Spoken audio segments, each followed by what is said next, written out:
That's a Scorpio thing. The final word. The final word. The final word. The final word. Here we go. You remember back in the day, people used to feel good when they used to hear "Here we go." Yeah. That boy be like, Here we go. and that boy be like, "Shut up." Yeah. Here we go. We're going to the playoffs.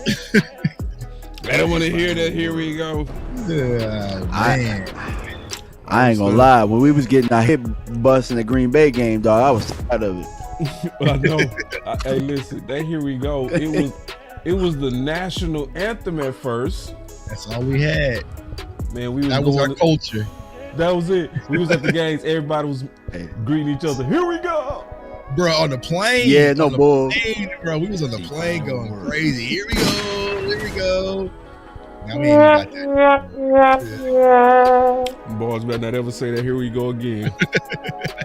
That shit. Dog, between that and Carpe Omnia, like, don't Carpe nothing this year. I don't want to hear nothing. Don't give me, Wow, dog, don't give me, like, guys.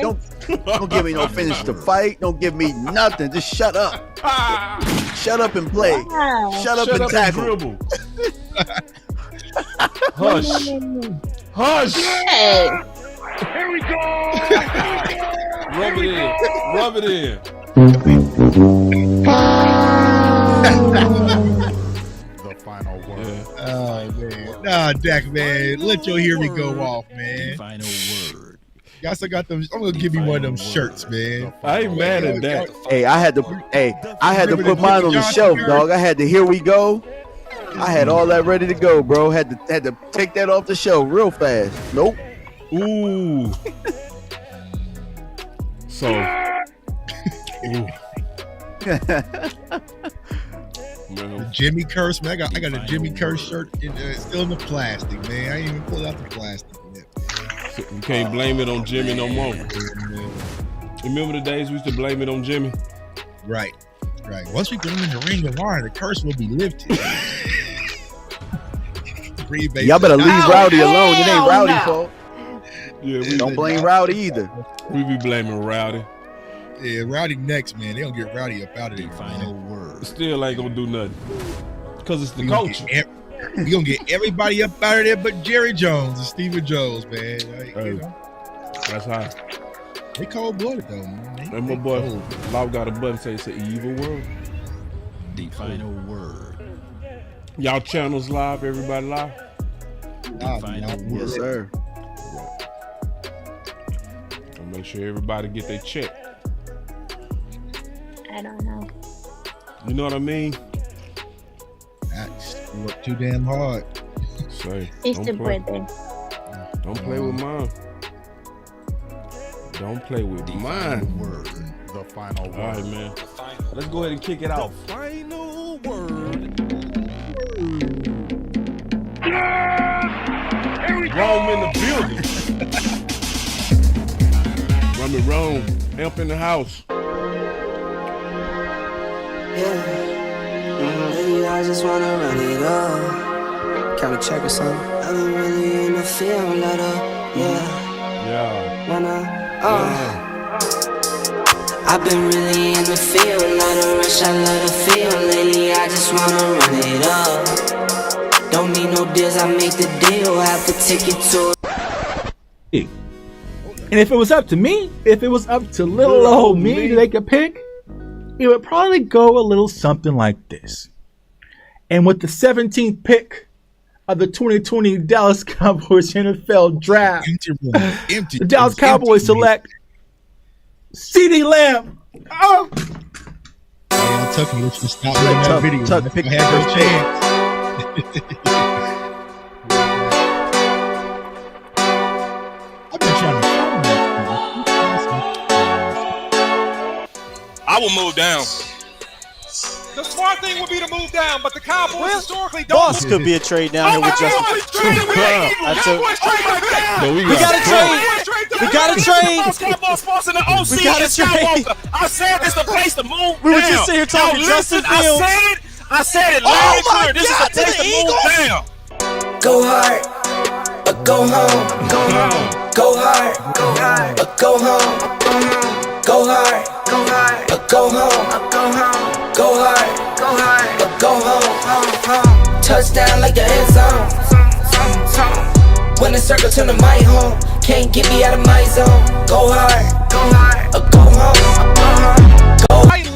I love Parsons as a rush defensive end, right? If you draft him and you put him on the end, turn him into another DeMarcus Ware. Let him rush the quarterback, get upfield, and create damage to the other opposing offense. We got the pick. Man, here it is. We got the pick. Yeah, this gotta be Parsons. Like, Parsons the best player available. Go home. Yeah, these championship rings on my hands now. In my head, I'm top 10, yeah, that's hands down. You a squad, now you're looking man down. Funny how foes turn to friends now. So the Cowboys just selected Jake Ferguson with pick 129. Hey, I'm good. I love the pick. I love the player. I know that a lot of people will say that this is probably a reach. Nope. This is about where I had Jake Ferguson. Right. Really solid player from Wisconsin. Yep. He can do all of it. He can block. All he of can it. run routes. Yep. He can actually make people miss in the Easily. open field. Have a race car like a Atari now. Call filling up, I need product again. Treat the business like a playground, might slide on you. Do me wrong, might slide on you. Do a backflip, cause I'm mad rich. I'm the definition of what that is. Go hard, or go home. Go hard, or go home. Go hard, or go home. Go hard, or go home. Touchdown like the end zone. When the circle turn to my home, can't get me out of my zone. Go hard, or go home. Go hard, or go home. All right, man. A whole montage intro of us killing it. It's still down. Love it. I love it.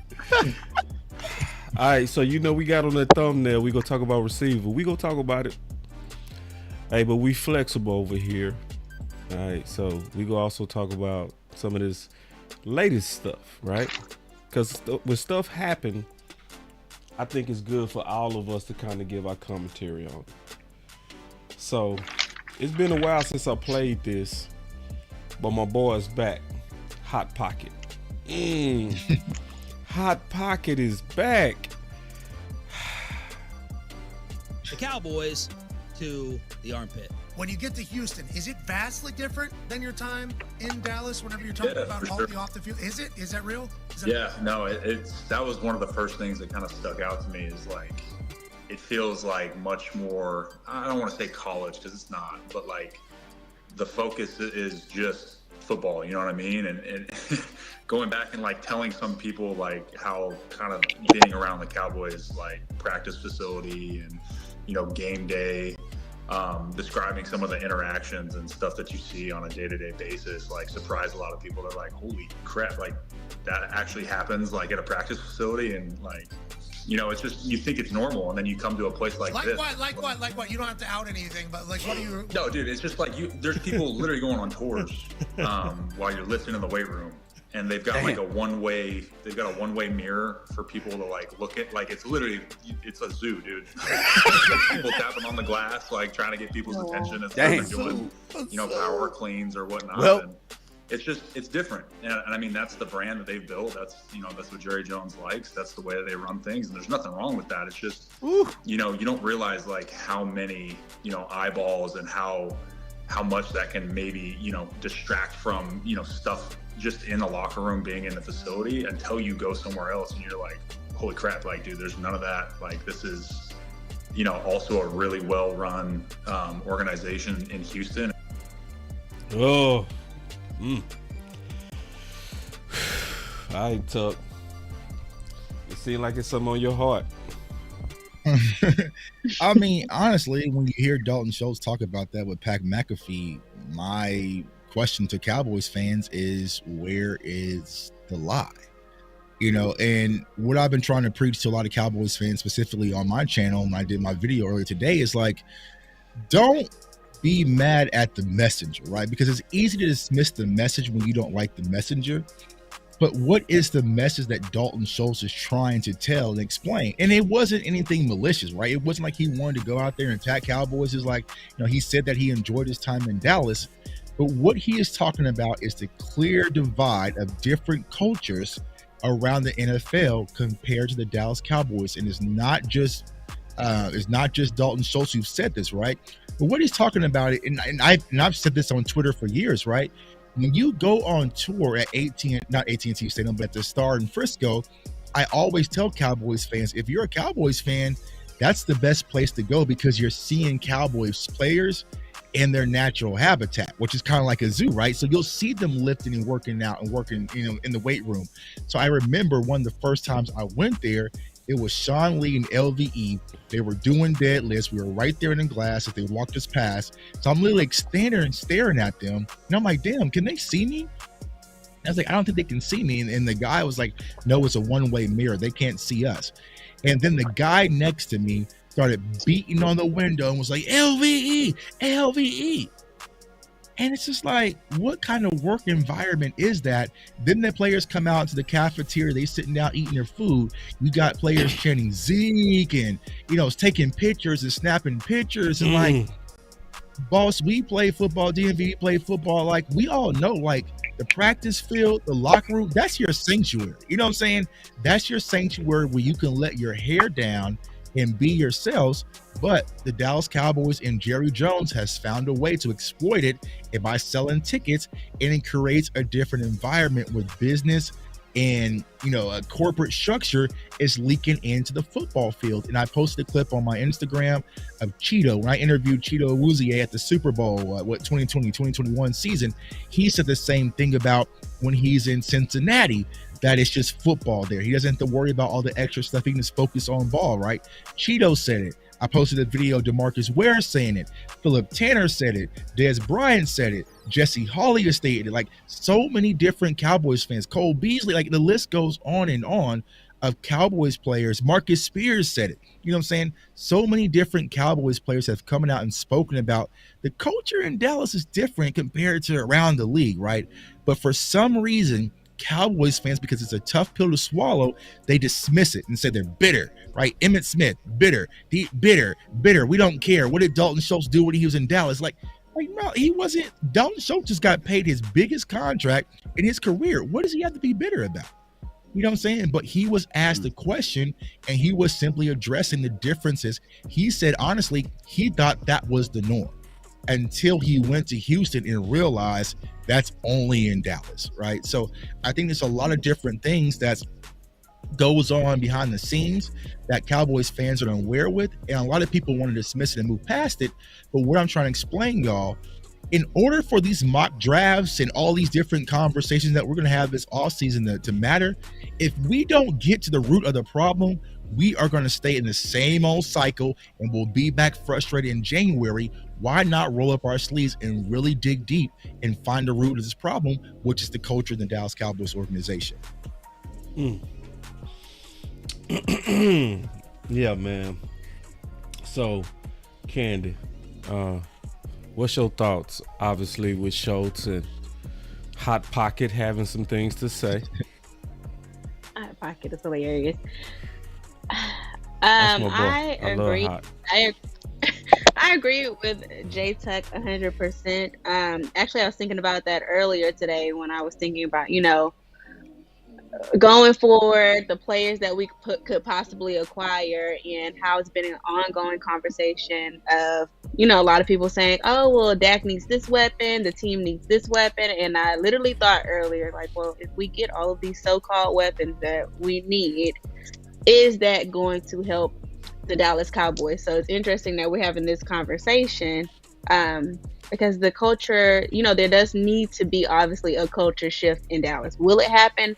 I don't know, but Dalton Schultz and these players, it's like they're waiting to speak out. It's like they've run, I don't want to call the Cowboys a cult, but this is just for reference purposes. It's like someone being free from a cult. I got a and it's slightly like, different feel. Out. I got a slightly different feel on Schultz. I felt like Schultz was trying to hold back, You feel like he was trying to hold back in what he was saying in the interview? Because he had to push him. He had to say, what you talking about? Like, and then he said the example, you know? So I didn't get the feel that he was anxious. I get what you're saying, but I guess more so like maybe they did have to push it out of him. Yeah. But it must be a relief to be able to finally speak about it, because we know a lot of times they're tight-lipped within the organization. So having people outside of the organization, now that they're out of it speaking, going, I think that says a lot. And that I couldn't imagine people beating on the glass while I'm trying to work out. I understand that that's like a business, but him coming out and saying that makes the Cowboys organization look really bad, because nobody would want that. I feel like that's like you know, someone at work in their office and you have people going by, you're trying to do office work and they're banging on the glass all day. It's like, how could you possibly be 100% productive and you have these distractions that aren't necessary?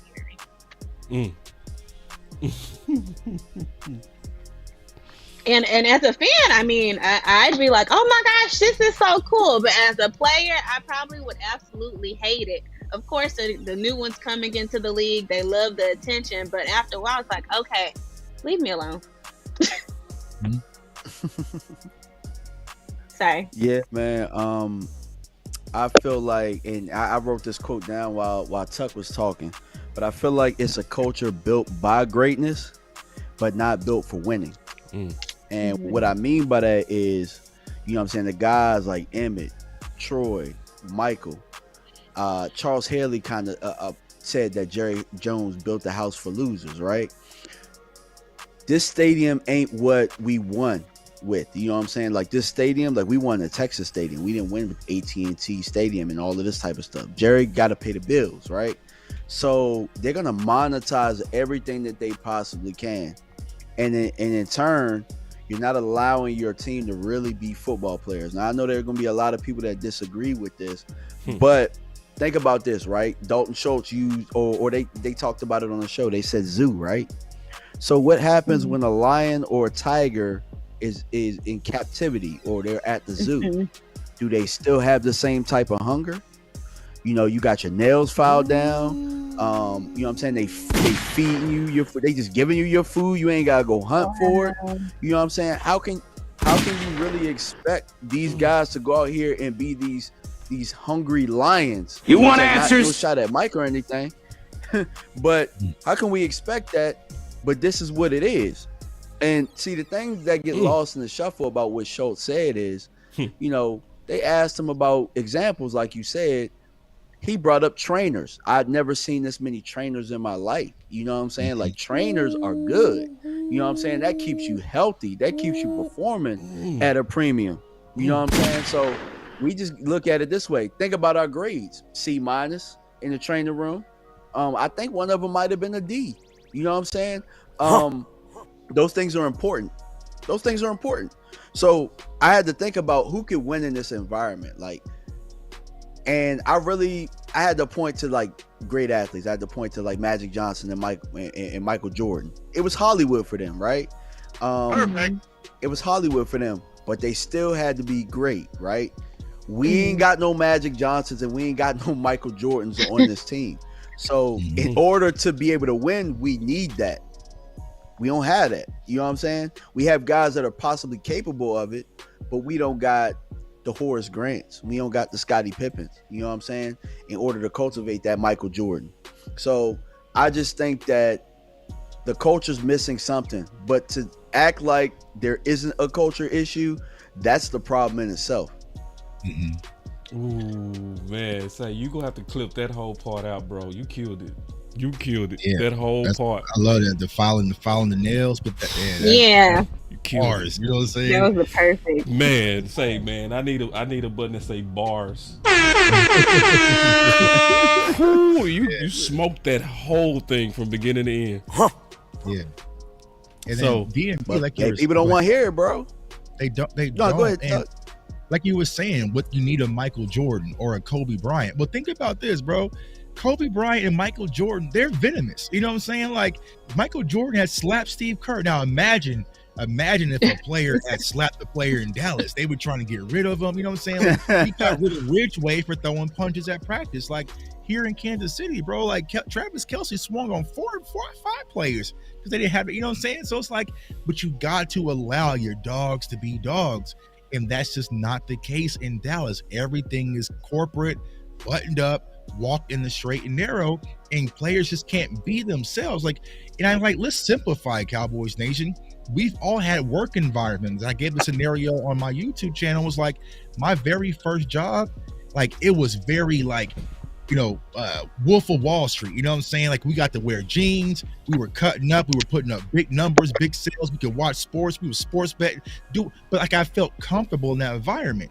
Other companies I worked for is buttoned up, suit and tie. You can't have no facial hair. Like, you know what I'm saying? You're yes, sir. You're like, so you have to put on a mask every day you go to work versus that old environment. I love my very first job because I got to be me. You know what I'm saying? We would go out there, we'd close business, and then we would fly out to Vegas on Friday night. You know what I'm saying? Like, and that built that camaraderie, and that's what DeMarcus Ware was talking about.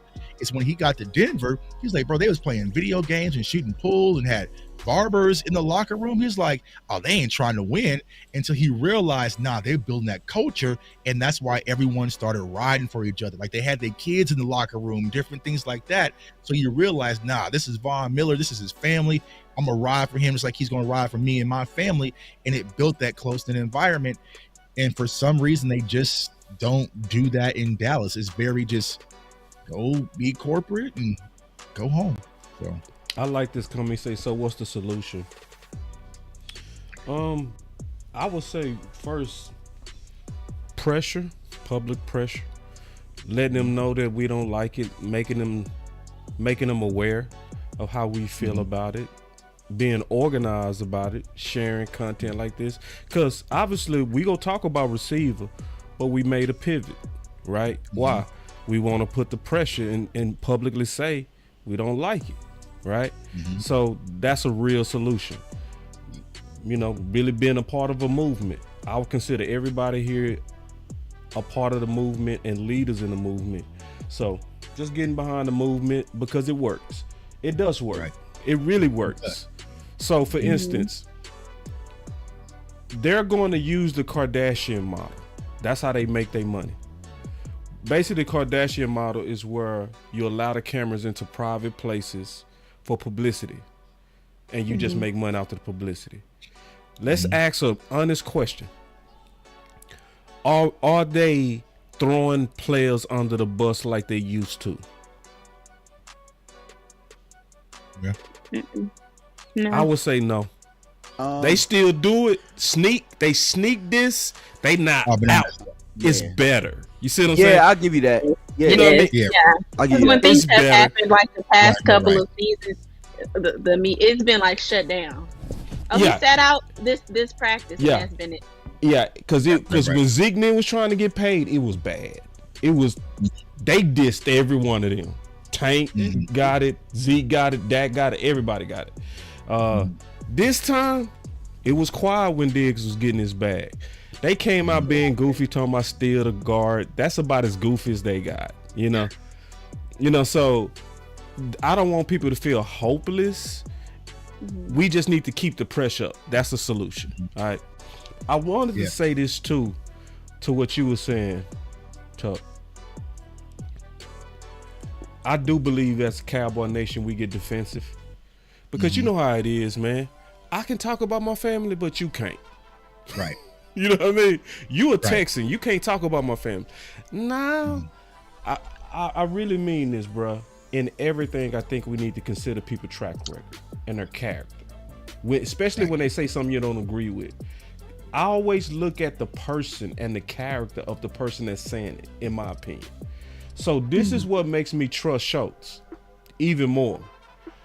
Schultz got tagged, and we got rid of Amari. Who spoke out against it while getting his money? Schultz.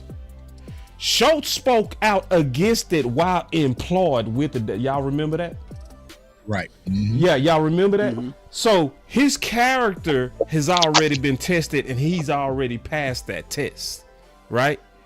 So how many of y'all would be having a tag but still speak against the people that you waiting to get a check from? Huh? How many of y'all would want a contract and then come out and say, Amari Cooper helped all of us? Yeah. Right. So if you spoke when it was hard, why am I not gonna trust you now? Because you seem like that type of person that just tell the hard truth, you know? Because that's what your track record says. What's your thoughts on that, Tuck? Yeah, and I agree. And like I said, there was no malicious intent in his conversation about the Cowboys, right? But like I said, it's easy to dismiss it because, of course, he has a lot of people blocked on Twitter. So it's able to be like, I don't like him, right? Jake Ferguson's better. I'm like, that ain't got nothing to do with the comments, right? So like, once again, Cowboys fans wanted to ignore the message because of the messenger. And here's what I'll say, right? How do we fix it? What is going to happen, Cowboys Nation, is that Jerry and Stephen Jones are going to have to give this team to Mike McCarthy and to the players. Yeah. And what do I mean by that? Like, you're going to have to do something that maybe you don't agree with, but hell, man, let them players come out and pick their own song to walk out to. You know what I'm saying? Like, those little things matter. And I understand for people who never played the sport, the little things add up. And we always talk about when the San Francisco 49ers played the Cleveland Browns, and then Cleveland Browns walked out with the boombox. It set that mindset. It set the tone. You know what I'm saying? So if these players want to come out the tunnel to NBA Youngboy, they don't need to come out to no country music that nobody knows the words to. Let them come out and own themselves, right? Let them be comfortable. Because you remember, Boss, and DMV and Candy, you remember when Amari Cooper was there, right? And they were playing that trash can game where they were shooting the ball or trash can, and they were doing on Amari's Instagram. They were betting money, right? Yeah. They was having harmless fun, but they was in the element. You know what happened? They shut that down. And why was that? Why did that get shut down? Because you were seeing Cowboys players in their natural habitat. They was cussing, you know what I'm saying? They was saying the N-word, they was betting, they was walking around, you know what I'm saying? Like, they didn't like that because it went outside those corporate boundaries. I'm just like, this is football. Let these guys be themselves. Like, you want to be in a place where you can be yourself and be comfortable and not have to walk in those corporate boundaries of the Dallas Cowboys. It's just like, here's the thing. I get it, Jerry. You want to sell this team to your corporate sponsors, and this team is not built for us. It's built for, for them people. But I guarantee you, if this team comes out and they're comfortable and they're winning ball games, people are still going to fill up those stadiums. You don't have to sell a product that's already selling itself. Just let them go and be great and do what they have to do. Travis Kelce throws parties here nonstop in Kansas City. He has the podcast. But when it's time to work, he's comfortable and he's locked and loaded, and he gets to run that team. Him and Patrick are good cop, bad cop. They have full control in that locker room, right? But it's free. There's flexibility in there to kind of maneuver and be yourself. And here next week, y'all, we are coming up. It's everybody's set mind's favorite time of the year. It's free agency, and we're going to sit back and say, well, damn, Dallas could have signed so-and-so for that price. Damn, Dallas could have signed so-and-so for that price. But why aren't these players lining up around the block to come to Dallas for that price? It's because, bro, I'd rather go to Baltimore where I can be myself, or Pittsburgh where I can be myself, or Philly where I can be myself and not have to be in this corporate box. There is a lot of football players who just want to go out there, do their job, be themselves, and go home without the corporate BS that a lot of players have to deal with when it comes to being a Dallas Cowboy. And here's the thing. We've said it numerous times. We're trying to find a culture. We don't have a culture, y'all. We really don't. Not as a fan base, not as a team, not as an organization, right? So let Mike McCarthy, he's trying to build it. Give him control, let him build it and see what he can really do. But, it just is what it is. But I feel like this is the biggest root of our problems here in Dallas, if we're being honest. We have nothing we can lean on. I gotta play it one more time. It was how he said it's a zoo. It was how he said it. Bro, I swear, it's literally like walking. You literally sit there. It's a big glass fishbowl, and you can sit there and watch the players lift weights. Yeah, and it was how he said. He said, "Man, it's like he felt like he felt shamed for real." Yeah. Listen, hold on. People are like, "Holy crap!" Like that actually happens, like at a practice facility, and like, you know, it's just you think it's normal, and then you come to a place like this. Like what? You don't have to out anything, but like. And see, notice that he being pushed to say it, you know. So he didn't just come out and call us a zoo. He, like what? Like he pushing him. What are you? No, dude, it's just like there's people literally going on tours while you're lifting in the weight room, and they've got like a one-way mirror for people to like look at. Like it's a zoo, dude. It's a zoo, dude. It's a zoo, dude. He said it like it's a zoo, dude. He really wants to say it kills me. Now, boss. I'm a zoo. We're animals. No, he meant that. He meant that. It is. So imagine this, y'all. Y'all get done with your workout, right? You play for the Dallas Cowboys. You just get down with your workout. You want to go to your locker because you just got finished with your locker with your workout. But you can't go to your locker. Why? Because J-Tuck's sitting in your locker taking selfies on Instagram. So you have to wait for the tour to get out the locker room before you can go in the locker room. You know what I'm saying? Like, it's stuff like that, bro. So you sitting there waiting almost nice about it. Almost 15, 20 minutes because I'm sitting there taking pictures. Like, yeah, I'm in Schultz's locker. You know what I'm saying? He's sitting out there just waiting. You know what I'm saying? Oh, hell no. You know? So I'm sitting down there taking It's a zoo, pictures. dude. It's a zoo. That needs to be a button, bro. It's a zoo. It's a zoo, dude. I'm a take test. It's a zoo. It's a zoo, dude.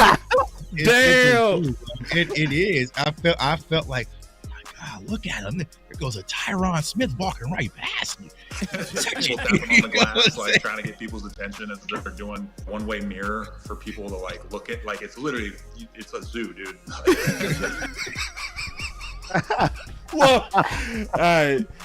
But you know what? I don't think that portion of it will change. So I'm wondering if Jerry or whoever is over the tours and what goes on there, if they would be willing to maybe just do it one day out of the week or once a month, and the people have to catch those tours. When they working He got out, to pay them bills. He got to pay them bills, Candy. He got to pay them bills. That Kardashian model is gonna stay. Now, let me ask y'all something. We'll go around the panel. Do y'all think that Mike McCarthy likes that? No. Hell no. That's what I'm saying. But he don't have no control because the culture from up top, like, listen, all right, you know what I'm saying? We go, and when it's coming from the top, they feel like they ain't got no problem. You know, that's why they keep saying, "No, we ain't got no culture problem, bro. We good." You know who else know he? You know who else know he don't like it? The players. That's why he got an A. They voted coaching A. That dude, they voted. Dude. He's probably the only thing we got is an A. Hey y'all, listen. I gotta get y'all ready for something else. I don't think too many people talking about this in the right light. So we gonna talk about it here. This is very important too. I think it went over some people's head. Cowboys are placing the 5th-year option on Micah Parsons as a defensive end, not linebacker. Two people close to the situation said the salary difference is about $2.7 million. And Michael Gilkin is doing the Lord's work again. Again. And basically highlighting that the Dallas Cowboys are using semantics to take almost $3 million out of their star player pocket. Yeah. And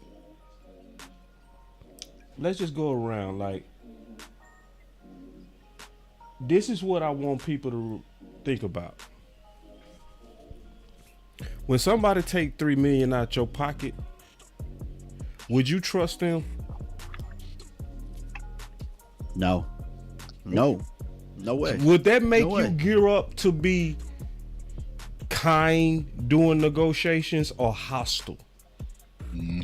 I need my $3 million back and some chips and some dips. Give me my chip and dip. Hello. Thank you. So when we were saying, or I was saying, can you blame Micah Parsons if he didn't want to play linebacker? Y'all remember I said that? Yep. Yeah. See, we gotta also recognize when front office struck first.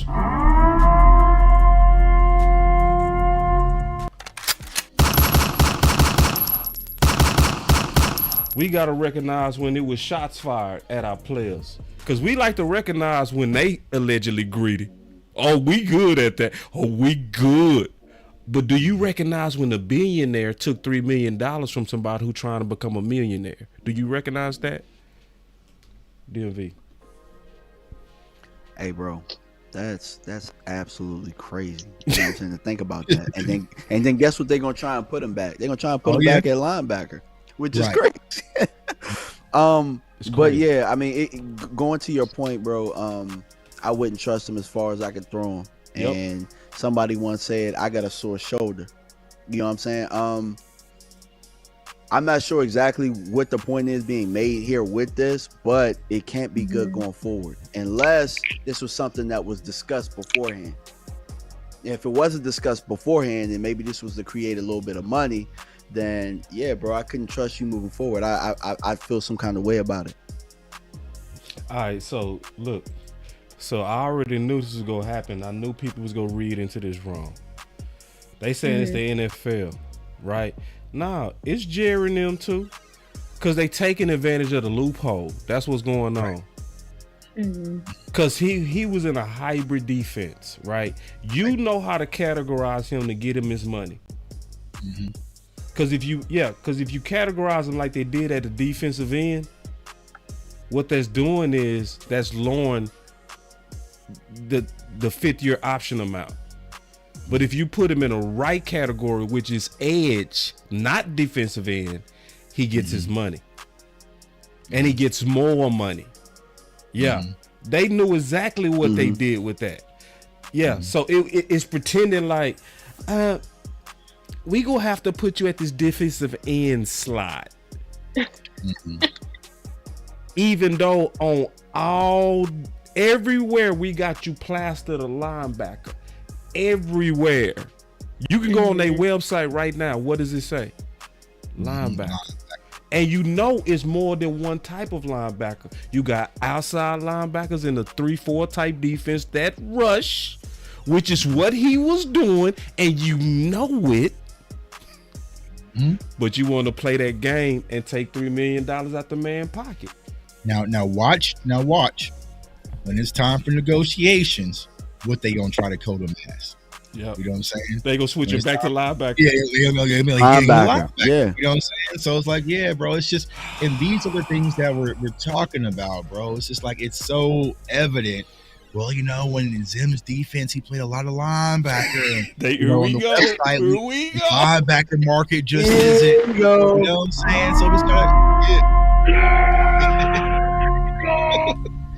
and it's just this. These are the things that we're talking about, right? So then now you have a disgruntled player, slightly like you said, boss. He took $3 million. Okay, so we want you to go play inside linebacker. Oh no, I'm defensive end. Remember that? Remember what you told me as. And it's just like it's these little things. And what you have to understand, Cowboys Nation, if I could sit back as a Dallas Cowboys player and see how y'all doing my quarterback dirty, right? What are you gonna do to me? You know what exactly, I'm saying? Like, bro. What are you gonna do for me, the little outside edge rusher? What are you gonna do for me? It's like, obvious. You gonna do me hella dirty. You gonna do me hella dirty. Quarterback. Yep. You know what I'm saying? So it's just sad, but the Cowboys are all focused on winning the deal, not what's best for the team on the field. So here we go. Hold on tight. Listen to this, because I really do believe that they did a good job on 105.3 The Fan. Listen to this. Myles Garrett. I believe it's I think it's actually on the cap hit or the average right now because of his most recent deal. I think it's Eric Armstead. Like, that's the type of guy they're trying to pay him, like, right now. This is actually... So Micah is not going to be happy with this designation. No, they just not cheated him. They just basically took $3 billion from him next year. It's a very Cowboys move. But they can now go all in. Wow. Eric Armstead. Okay. You trying to make him Eric Armstead in category. Listen to this. Listen to this. If you give the Cowboys or another team a tool like this, they will take advantage of it. Huh? You know, I guess it's a smart thing until it comes back and burns you. You know? Yeah, I mean, like, I always say to these businesses, man, do you realize the morale increase and boost that you would achieve if you made someone feel justified, made someone feel good about their salary? You don't have to go crazy and overboard and nuts about it, but these types of little things, man, if I had like leverage on the other side, I would, it's probably a fault of mine, I would have my Jericho list out, man. And I would be like, remember when you did that and you were petty with me for $3 million? F you, I'm going somewhere else. I would count that very heavily on the other side, and maybe it won't come back and bite them. Yeah. Let me play one more clip. I don't know. Hold on, one more. You up, Candy? You up next? I promise you did. But I totally agree with Sean, and I think Sean is being so honest right now. Just so honest on the human nature of this. And most people ignoring the human side of this. Sean hit this out the park. Listen to this. You know what happens in your building. You know the reality of your work. We all know the reality of this. You want to get cute? You want to go ahead and try to, move the goalposts? Okay, fine. We all know the reality of it. You want to try to get away with paying me $2.7 million less? Fine. When the reality really hits with my extension, then I'll make you feel that pain. By the way, that's the way I think about it. You want to get all cute and you want to screw me and use semantics? Okay, fine. I'll get the last laugh. Yeah, I don't view it as like the reality though is that he played defensive end last year because he played edge. Like it is a different type of thing we're talking about. He's a pass rusher. Yes, but he stood up. He never put his hand on the ground like a defensive end. And see Bobby being technical. Nah. And would. And so that's why I think they're especially trying to cheat this a little bit. And you're talking about the agent. When you call me a linebacker, I'm thinking of Leighton Vander Esch. Right. When we're talking about anything else, edge. You're an edge / pass rusher. Right. Like, and again, fine. Respect for you explaining about me and all that stuff. We all know the reality. Let's cut the BS. Let's cut all the crap. Right. We know that that man's job is to go get 20 sacks. Yes. And that's what they put him out there to do. Yeah, and that's why, to me though, it would be like, for instance, I'm trying to see like the Steelers and everything. Yep. Go ahead, Candy.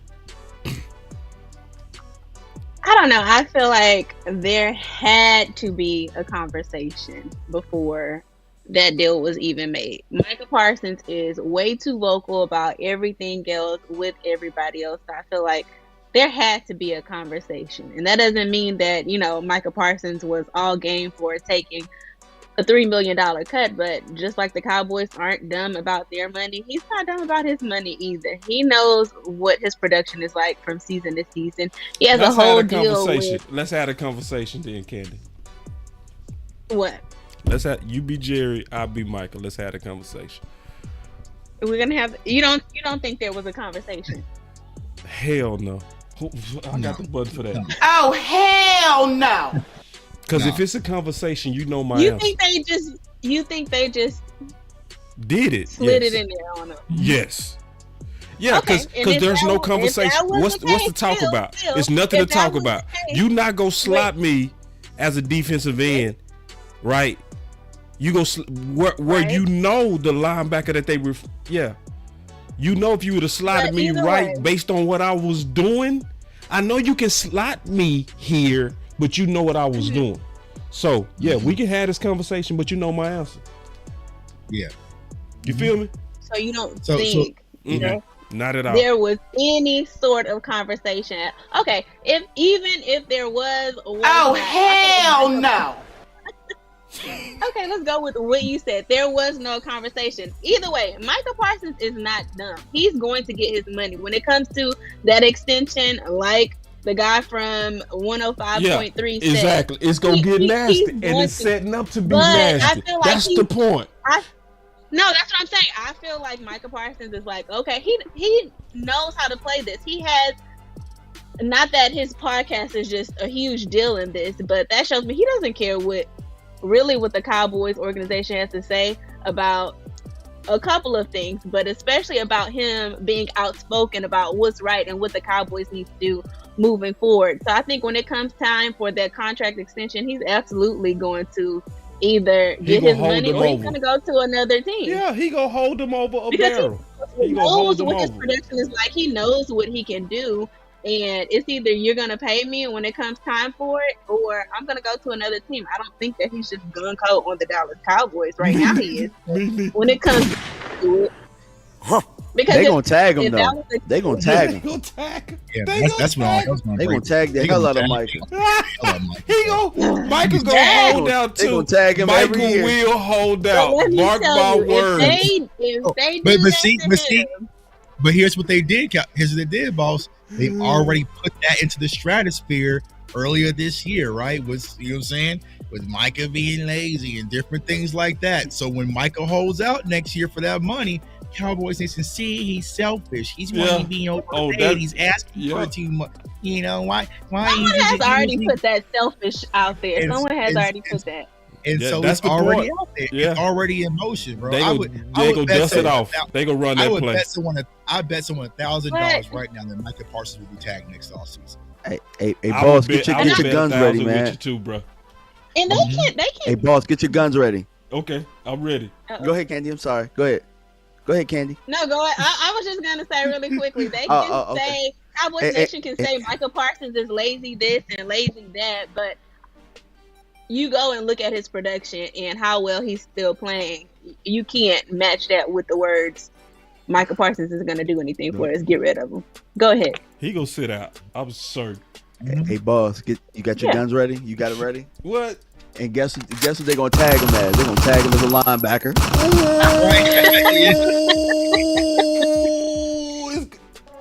Yeah. Yep. They tagging him as a linebacker, bro. See, listen, it's important that we ran an audible today. Because I know all of us can get right into receiver. We could all get into receiver. That hits a soft spot for me because you know what? A while ago, I had a job that did that to me. Yeah. My contract title was something else. And when I started that job, what I did was completely different. So talk about it. No, don't tease us. Give us the background. And then related to Michael, we want to hear the whole thing. I'm gonna give you my shoulder to cry on too. You know, I always get into Zodiac, so sorry for y'all that hate it. But he's a Gemini. I'm a Gemini. We're gonna be very nice, but we don't play about money. So I'm gonna be nice and play your little game. But when it comes down to it, and it comes down to me getting my money and comparing what this contract says, because we could be very literal. What this contract says and what you have me doing, if that does not match up, then it's gonna be hell to pay. It's gonna be hell, and that's coming from Candy. So they think that he's going along with it. They think that he's playing nice, but I can already see Micah Parsons has no problem. That's coming from sweet old Candy. Oh, night hell to pay. Playing with my money is like playing with my emotions, man. So, like I said, and like I think that was what RJ was saying or Shane. I couldn't tell who was talking, but it's like just do right. You know what I'm saying? If you just do right by your players, bro, it's $3 million. Like you think that $3 million is the difference between like do right by your 3-time All-Pro. Like, listen, Micah, this is what we're gonna do. But we're gonna put some extra in the bag for you and take care of you. Right. And make players feel appreciated and they want to go the extra mile for you versus them having to deal with you when they put their guard up. And here's what I was saying. I forgot what I was talking to. The problem with the Dallas Cowboys, here's the biggest problem with the Dallas Cowboys doing the business the way they do it. Since they don't have a GM, it's Micah Parsons or the player or Dak Prescott and Jerry and Stephen Jones. There is no intermediary to say like, all right, bro, listen, Mike, I know they tripping. They on some bullshit right now, but we appreciate you. You know what I'm saying? I'm sorry, Dak, bro. They tripping. I don't agree what they are doing to y'all, but let's see how we can work it out. What's the middle ground? You know what I'm saying? Like they don't have that extra voice. So if it's FU when it comes to Stephen and Jerry Jones and the players, there's nobody in between fixing and resolving the solution. Todd France and Stephen Jones don't like each other. So there's no intermediary right now. So it's going to be a back and forth. So I think that's why the Cowboys really need to get a GM, someone to step in between. But listen, you ain't got to talk to them. You know what I'm saying? You ain't got to deal with them. You going to deal with me. This is the numbers that they're pressing for, but how can we make this work for both sides? For both, you know what I'm saying? So that's the biggest problem. So now you have your owner playing with your money. Well, do you want to really risk it all and put it all on line for your owner? Hell no. You know what I'm saying? It's only you one stole way. $3 million out of kids' mouth. It's only one way I can see it working. Only one. And then also, let me just show y'all something real quick. This article is from Michael Gilkin. It is a paywall, so you have to pay for this. I pay $2 a month. But see, Michael Gilkin, man, I'm telling you, he worth the $2. Trust me on that.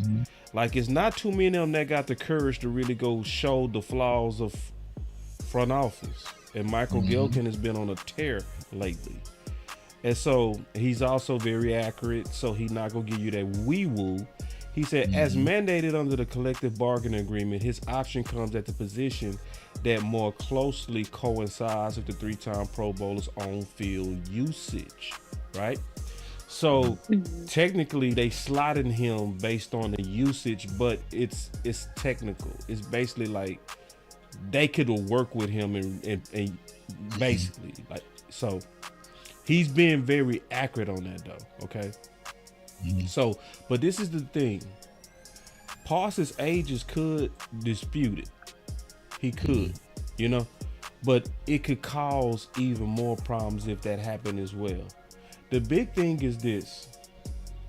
The only way that I could see it working out with you taking $3 million out of my pocket is you gonna have to give me some franchises on the side.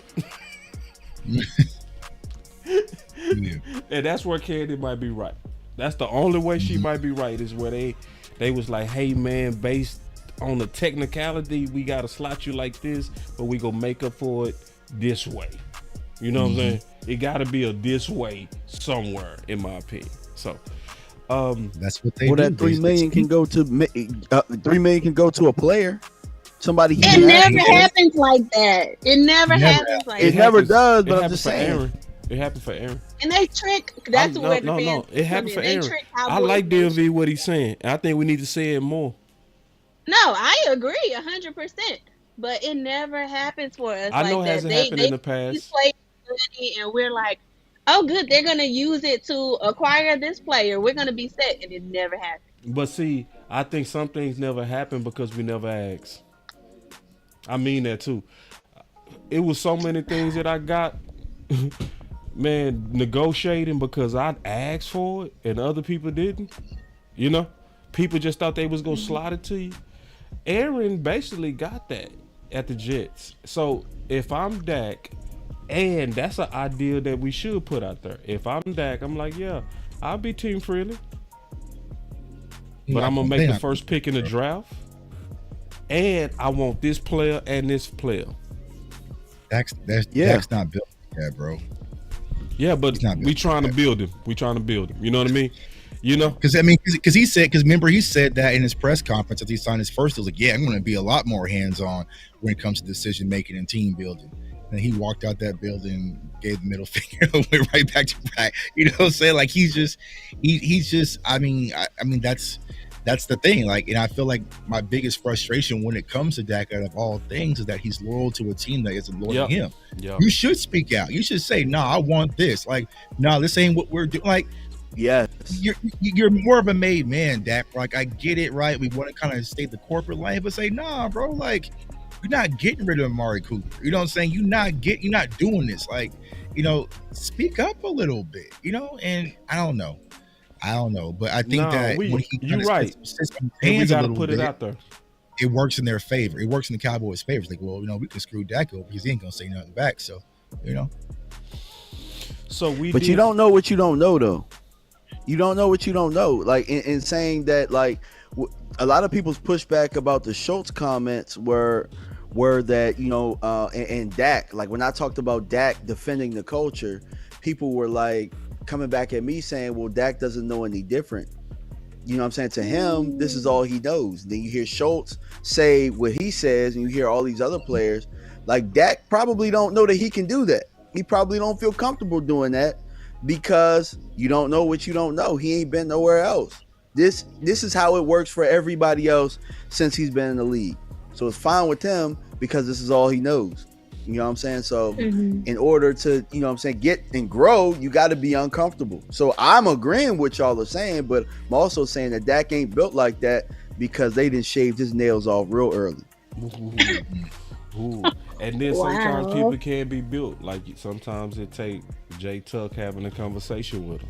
You know what I mean? He can be listening to the video. His brothers could listen to the video and then go talk to Dak. You can be the key that you put in his back, bro. You know what I mean? So and the I think it's up to us like, to say these type of things that other people don't say. You know what I mean? Right. And if we do what we do, there's a chance that sometimes we can create the change. Right. And there's a person that did this that a lot of people can lean to, which was Kobe Bryant. You know what I'm saying? Because Kobe Bryant was very corporate, right? He always said the right thing. He did the right thing. And then something happened late in his career where he was like, nah, F that. You know what I'm saying? He had a whole different with the Mamba.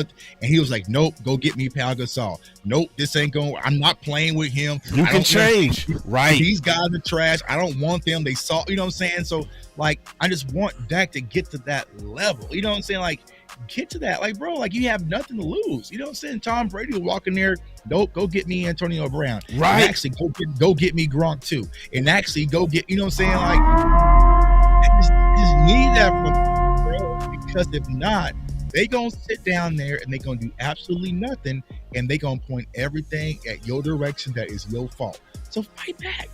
Fight back. You know what I'm saying? Fight back. So Yeah, Tuck, you right, bro. And this is something that we've talked about offline, where it's hard fighting for him where he won't fight for himself, bro. Right. It really is. You know what I'm saying? Because I've been saying this for over a year now.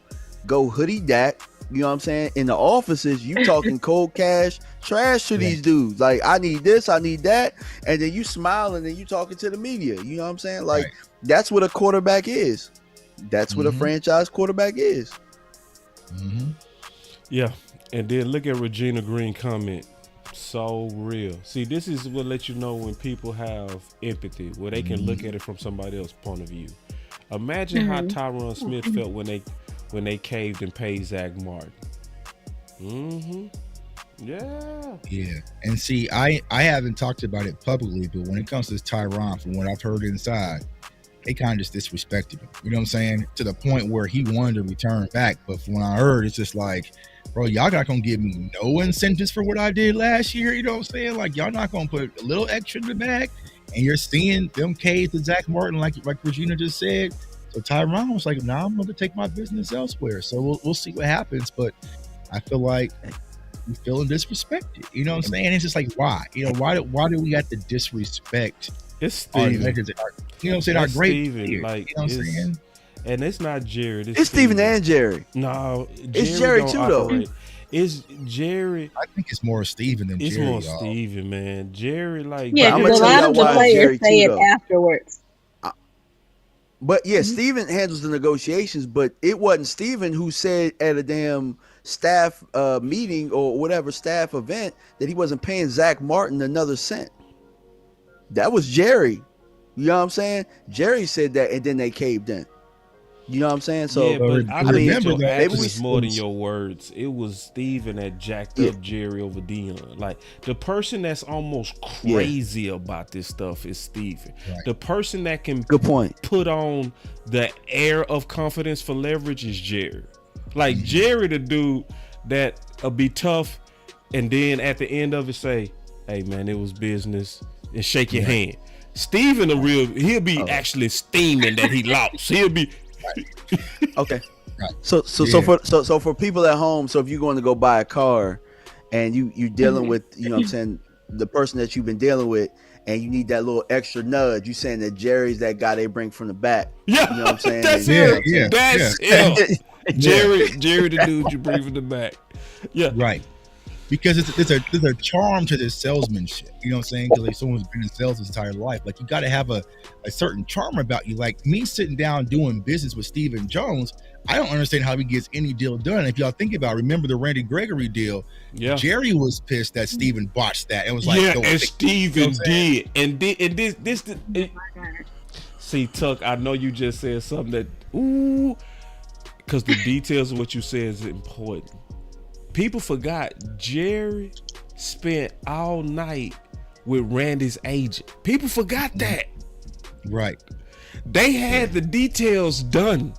And when they got to the closing table, some language from the night before was slid back in there, and it wasn't Jerry. Right. That was Steven. You know what I'm saying? So it's it's those little things, right? It's that. Yeah. And we not saying Jerry don't do it. We know Jerry, but it's who crazy about it. Like, right. What did Jerry have to tell Steven would take? Man, just pay him. Right. Right, yeah. Oh man. Ooh, I know y'all be like, ooh, when Jerry die. Man, it's gonna be bad when Jerry, man. Honestly, y'all, when Jerry go, I might go, dog, because I can't. Yeah, Steven gonna be something. Look, y'all, we got hope out here. We got hope out here, man. I promise you. Y'all watch Game of Thrones. We got Baby Snow out there somewhere. Baby Snow. True. Hey, true. Hey, sometimes some grandson. Hey, we did say we was gonna get it to receiver, so let's give him some. Let's give him some. Now, you know how they do bastard sons, you know what I'm saying, in Dallas. So we always start with our guys. We got to deal with the receivers, right? Because receivers a big talk of the offseason. So are they going to even take receivers serious, or are they going to kind of stick with our guys? Could they say, man, shoot, we got Toba going into year 3. We can't bring in no competition. We got Turpin, who just really starting to turn the corner and show that he can be a threat. We already basically paid Brandon Cooks, and we getting ready to pay CeeDee Lamb. Right. Candy. So are we go draft a receiver at 24, stick with our guys? We know we ain't looking at no outside free agents, so we'll stick with those two. I hope that we get a receiver to complement CeeDee Lamb, and a big receiver at that. I don't know if we're gonna do it, but I would like it very much. We need weapons for that. We need weapons for that. We need a receiver. We need another receiver. We have CeeDee Lamb. Yes, he's developed into our number 1 wide receiver. Yes, we have Brandon Cooks. Tolbert, we have Brandon Cooks. But we need a top dog, another top dog. We need to acquire another receiver. And I'm thinking 6'2", 6'3", 6'4". Actually, I'm thinking 6'3", 6'4". I have a couple in mind, but go ahead and name. That's my thoughts. Who you got in mind? Okay. Keon Coleman. Don't talk fighting on these. And I know Tuck like that. Mitchell. Adonai Mitchell. Now, if we need a wideout, Keon Coleman. If we're looking for a CDS player, we're gonna take and we take CD out of the slot and put him at wideout, we need Mitchell.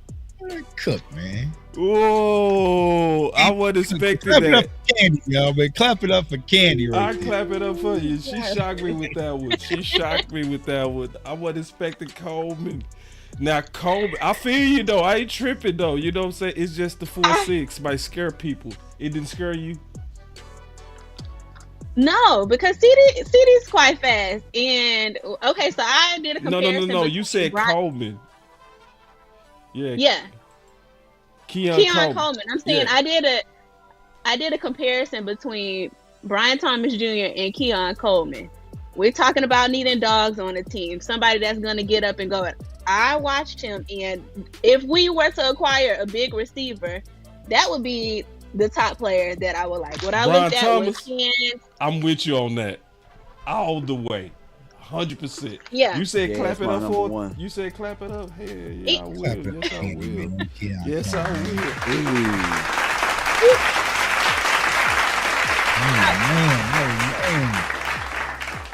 will. You want me to keep going or? No, we can pause because I know Brian Thomas is somebody that because the list, this, you know, I'm wet cement right now on this list, but I will tell you right now, Brian Thomas to me should be higher. I got him over Aduze. I do. You know, a lot of people don't, but I do. But I'm not quite. Don't hold me to it quite yet. But man, it's just I see AJ Green with Brian. You know, and all of us would take AJ Green young as a number 2. Every one of us. Yeah. Every one of us. So, for sure. So you gave us. You be out of your mind. You be out of your mind. You'll be out your freaking mind. So let's go around real quick, Tuck. So we gonna kick it off with you, man. And I also say this: receiver or tackle. Yeah. So this was the whole conversation you guys had. Y'all know I was out last week sick, and it felt like, damn, bro, Tuck took a week away, and all hell broke loose. Where I left and we was talking about getting better and stopping the run and defensively and looking at linebackers and want to build in the trenches. And now Cowboys fans are back to their good old safety blanket and drafting a wide receiver. And I do not understand it, right? What? Here's my thing. I do not understand it. Safety blanket is tackle, bro. No, y'all safety blanket is a wide receiver, bro. Anytime things go wrong in Dallas, you draft a wide receiver and everything just feels better because that's our safety blanket. And I get it. You know what I'm saying? I did it before. I wanted CeeDee Lamb. Y'all saw my video because I wanted my little safety blanket. But there's no way you can convince me that we walked out of Green Bay feeling like, man, if we would have had another wide receiver, things would have been different. The Dallas Cowboys, if you're trying to win a championship, you have to get better in the trenches. And now since we moved on from Tyron, it's even more important. So if you're asking me the question, boss, is it wide receiver or tackle? It's tackle 1,000%. And why will I say that? Because there's so many high caliber wide receivers I could get in the second round at 56. I promise you, I will not miss this year at 56 at wide receiver. But you have the opportunity to possibly get a Troy Fautanu that's going to be a high-quality left tackle. You have to pull that trigger. You have to pull that trigger. Make no mistakes about it. You have to pull that trigger, y'all. There are so many wide, and I get it, right? What happened? We saw the combine. We saw 4.2s and 4.3s, and everyone's eyes lit up like Christmas. But how many years are we going to go into the season with this offense? We put up points last year. We put up points under Kellen. We've been this high passing offense and get punched in the mouth. The game is slowly changing and recalibrating and going back to the trenches. You're seeing more 12 personnel. You're seeing more dominant run teams. You're seeing more ground and pound. Like, it's getting back to that. And if we can't stop the run, I don't care if you get Keon Coleman or Brian Thomas or Troy Franklin, whoever y'all like, whoever's y'all flavor ice cream, I'm going to run the ball down y'all throat and take the air out the ball, and I'm going to sit back and I'm going to drop back in these 2 high shell coverage zones, and I'm going to force everything underneath, and we're going to beat the Cowboys the same way we be beating them. They had Amari Cooper in that 3-headed monster, and the list goes on and on. We have CeeDee Lamb. That's your number 1 target. Jake Ferguson needs to be your number 2 priority. Then you got Brandon Cooks. So anybody you draft is just going to be your quote-unquote 4th option in your offense. And you got guys like Avonte Turpin and also Jalen Tober who can kind of step and fill the void. Michael Gallup was a no-show all last year. We never felt like, man, if we would have had another wide receiver, things were going to be different. We have to get better in the trenches on the offensive side of the ball and the defensive side of the ball. So for me, I would be out on wide receiver unless if the Cowboys are going to do something dumb, which I do think they're going to do, if they're going to go with a Mims or a Tyler Guyton, who is a right tackle, and say, well, we can convert him to left, then yeah, just give me a wide receiver because y'all know what the hell y'all do. You know what I'm saying? But if you have, that's what I'm saying, bro. We're going to do that. Okay, so if you want to stop the Cowboys from their own stupidity, then yeah, just give me a wide receiver, whether it's Keon Coleman or whatever. You know what I'm saying? Because it's easier fix, easier plug and play. But if you're sitting there and Troy Fautanu is sitting right there as a gift, I don't think he's going to be there, and you pass on him for any wide receiver, you're making a critical mistake, to be honest with you. Because honestly, I don't think the best wide receiver of that second cluster is none of the names that y'all listed, honestly. Yeah, this is the type of class to where I don't think anybody should be overconfident in their rank. Not in this class. It's, right. It's, you you can feel confident today. It'll be Cooper Kupp tomorrow. You know what I mean? Mm-hmm. The third round guy ended up being your best guy. This class gonna be like that, in my opinion. I'm gonna agree with you, Tuck, 1,000% for a different reason. I agree with you 1,000% for a different reason. I agree with you because when Black Friday happens one every 20 years, sometimes you don't need that extra, but you get it. Because you're not gonna get this sale again. You'll not go get a draft with 10 to 12 first round talented tackles. It's not gonna happen again. You know? Right.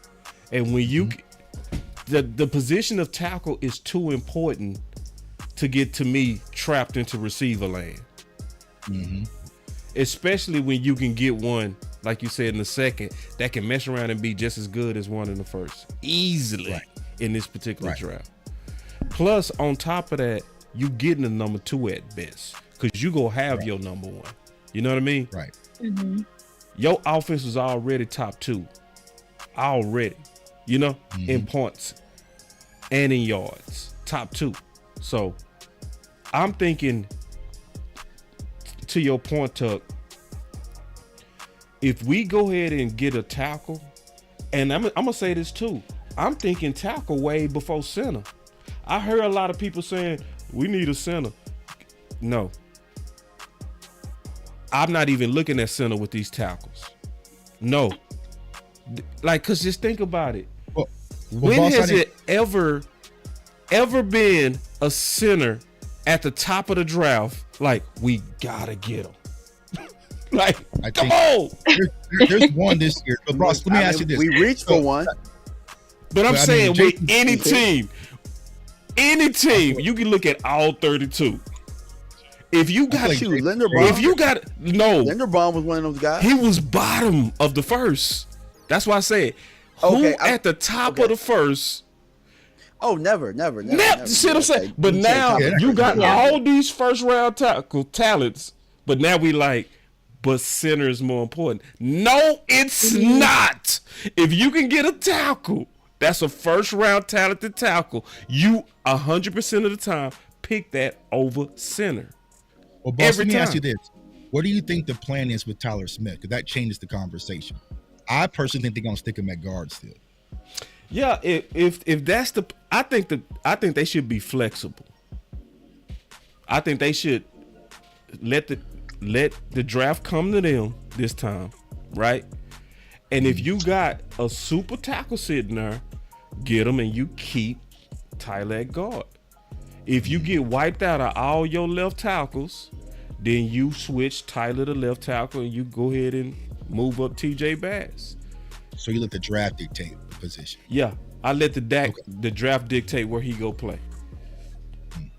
Well, I'm gonna disagree with both of y'all because I think our safety blanket has been line. I think we have been drafting linemen more than anything, first round linemen. We haven't missed on them. I don't think the problem is your talented lineman. I think the problem is the scheme. It don't matter who we put in here. The scheme is gonna be the problem until they fix that. You know what I'm saying? And as long as I checked, they didn't change the offensive line coach. You know what I'm saying? I had an offensive analyst from Boston College, from what I understand, and that might help a little bit. But we can get all the tackles until we blue in the face. We can't run when we need to because the scheme is bad. We don't gap scheme enough. We don't mix up that and the zone scheme enough. Now, wide receiver is more so for me just getting a very, very best player. But if we're talking about getting something that would help us stop the run, it's a damn linebacker. You know what I'm saying? It's not a tackle or a wide receiver. You know what I'm saying? Now with how this draft is going to fall, I don't think linebacker is your best choice right there. And I'm with you on Troy. If Troy is there, yes, you take him. To me, being realistic of the guys who could be there, if it is Troy, yes, that's the only person that's the only tackle that I would take there. Yeah. But wide receiver, it's about maximizing the board and getting the very best. Hold on, Troy is the only one you said would what? take at 24? I forgot DMV don't like Jordan Morgan. I don't like Jordan Morgan at all, bro. I don't like not at all. But if he was a second round pick, yeah, I don't like him as a first round. No, I don't like him. Okay. I made a case yesterday. I'm gonna make it fast today. I made a case that a lot of us are looking at these tackles as is not looking at what they can become in our environment. You see what I'm saying? Because it's almost I'm like listening. Tyler Smith. Everybody that had him ranked 5th was right when they drafted him. But it was what he became because he went into that room and he had Zach Martin and Jason Peters and Tyron Smith and teaching him how to be a pro. So literally within 3 months, his whole body changed. Literally. He went from big old chubby face to slim, trim, ready to play, even left tackle with no reps. So I see tackle to where I would look at guys with the upside, you know, where it would be a reach to another team, it wouldn't be a reach to us. So you said Troy, but I would also be for Graham. Graham is my number one guy, actually, because of his versatility. For people that want center, he played. For people that want guard, he played. For people that want tackle, he played. And we love versatile players because even right now, TJ Paz, versatile. Austin Richards, versatile. Tyler Smith, versatile. We draft versatility. Right now, that would be Graham, to me. And I would bet on his upside. I would be cool with Jordan Morgan because of not, and I agree with you, as is, no. But going into our room, yes. I'm especially for Patrick Paul. Yeah. So let me ask y'all a question. I'm Team Jordan Morgan. I'll ask a question. Box already. Go ahead. Let me ask y'all a question about these tackles, right? What about them helps us, I guess, like we can talk about it, like how does it help us in the interior run game? Because that's where we struggle. We didn't struggle on the perimeter. Keeping Tyler at left guard. Because it keeps Tyler at left guard. Keep Tyler in the interior. That's how it helps. So you brought up the point of coming into this room. Tyler came into the room with all of these veterans. We just kicked one of the veterans out. Yep. And we actually kicked 2 of the veterans out. Yeah. So again, I know Duke is here, but that's not putting them in the best environment to succeed. And again, I think these players are going to be good. I think your younger players have been discipled into the way of the black belt. Still included. You see what I'm saying? Still included. I think the culture is there as long as the guys that was discipled and took it on are there. So Tyler now knows the standard of Zach Martin and Tyron Smith, even though Tyron Smith is now gone. You know what I mean? But they know what the standard is. So I believe Tyler and them go give them new boys the same talks they got. This how you got to eat. This how you got to train. This is you know what I mean? This is who you work with. This is how you deal with Duke. I think the infrastructure of massive upside is already there. And I didn't even mention Duke. And plus, they're already ahead of where Tyler was as a prospect. Be honest. Yes, that part. So I give y'all that. I give y'all that. I mean, Troy, hell, he played in the national championship. You know what I'm saying? So they've been tested. You know what I'm saying? Jordan Morgan is one of the best pass pro left tackles in all of college football. You know what I'm saying? So they're versus Tyler was still a young project player. He was a project, yeah. So it's like that's why I would go with the left tackles, honestly, because just like Boss said, you're not going to be able to get a quality guy like those two any other upcoming draft. Like these, I mean, in normal drafts, these guys are probably be like. So I think Troy Fautanu will be our Darnell Wright from last year. By the time we get to draft season, he gonna be skyrocketing. So I think he might be out of the picture because he smoked everything, right? Yeah. So then you are looking at the Guytons and the Mims and the Jordan Morgans. Like I said, my only problem with the first 2 that I listed is that they had 1,000% reps all at right tackle. The switch to left tackle is a whole different world. And I think it's going to be a learning curve versus Jordan Morgan. It's just instant plug. Now, I agree with Boss. I think that Graham is one of the best offensive lineman prospects, but I think at the NFL level, he's going to be more inside than outside. If you tell me you're going to kick Tyler out and plug Graham in, oh yeah, let's rock and roll with that. Because that will be my plan with him, Tuck. Yeah. Okay. Yeah. Because he's filthy. I mean, I was watching him last filthy, year. Man. Y'all can talk me into that, because my next question was going to be, what about getting a guard? You know what I'm saying? If that's your plan, that's a little bit different, because right. You know what I'm saying? Like, and it's easier because we already know what Tyler is as a tackle. Yeah. Right.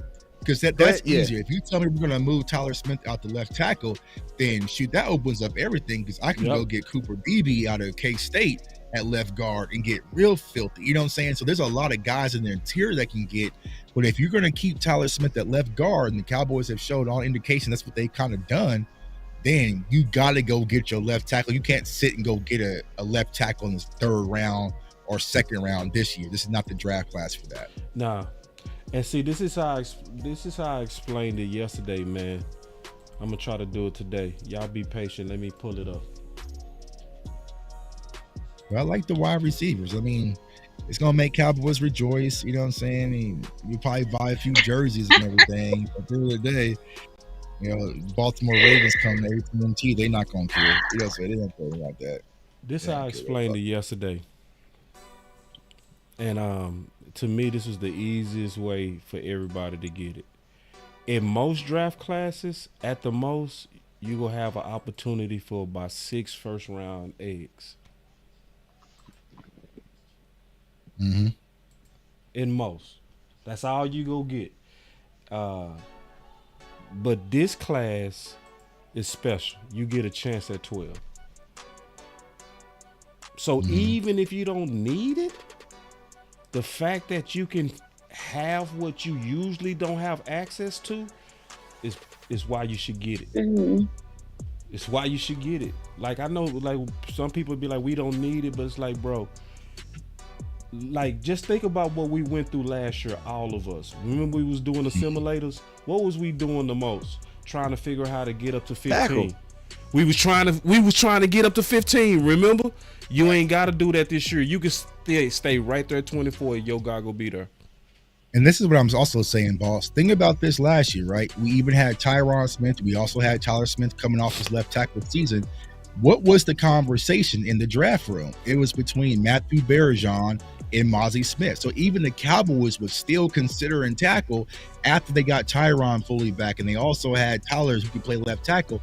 They were still considering that position. So I don't think, how can you go from that last year to tackle completely being off the conversation board, especially with less talent.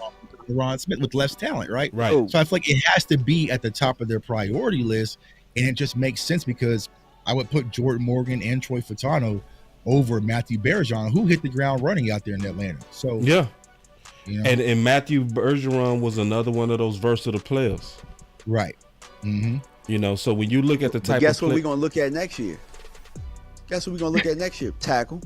Because we're probably gonna look at another tackle the next year, bro. We're always gonna look at tackle all the time. Yeah. Sorry, not to cut you off, boss, but I'm just saying, like, when Terrence Steele, if he don't have another year, we're gonna be looking at another tackle next year too, and then we'll be saying that this class is deep.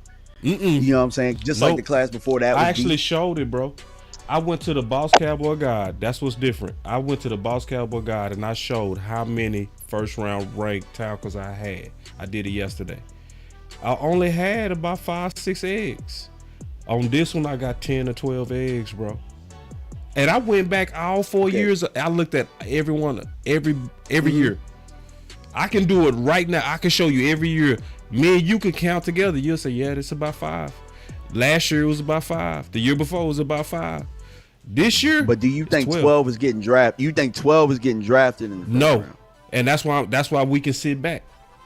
See, to me, you're gonna have the main two, right? You're gonna have alt, and then a lot of them is right tackles. Yeah, and that's gonna push left tackle to us. Right, yep. and then also you got tossing more quarterbacks in this year's class, and tossing more wide receivers. In this year's it's gonna push to us. So that second cluster, you know what I'm saying? Because it's gonna push just off of Mims' athleticism, he'll probably go. You know what I'm saying? And then I think Troy will probably be 4th, round 18-ish. You know what I'm saying? So that second cluster is going to be within reach for the Cowboys to get a real quality guy. And the same thing with wide receiver, but I just feel like there's always going to be premium value over a left tackle than just a wide receiver. Always. It's going to be premium value.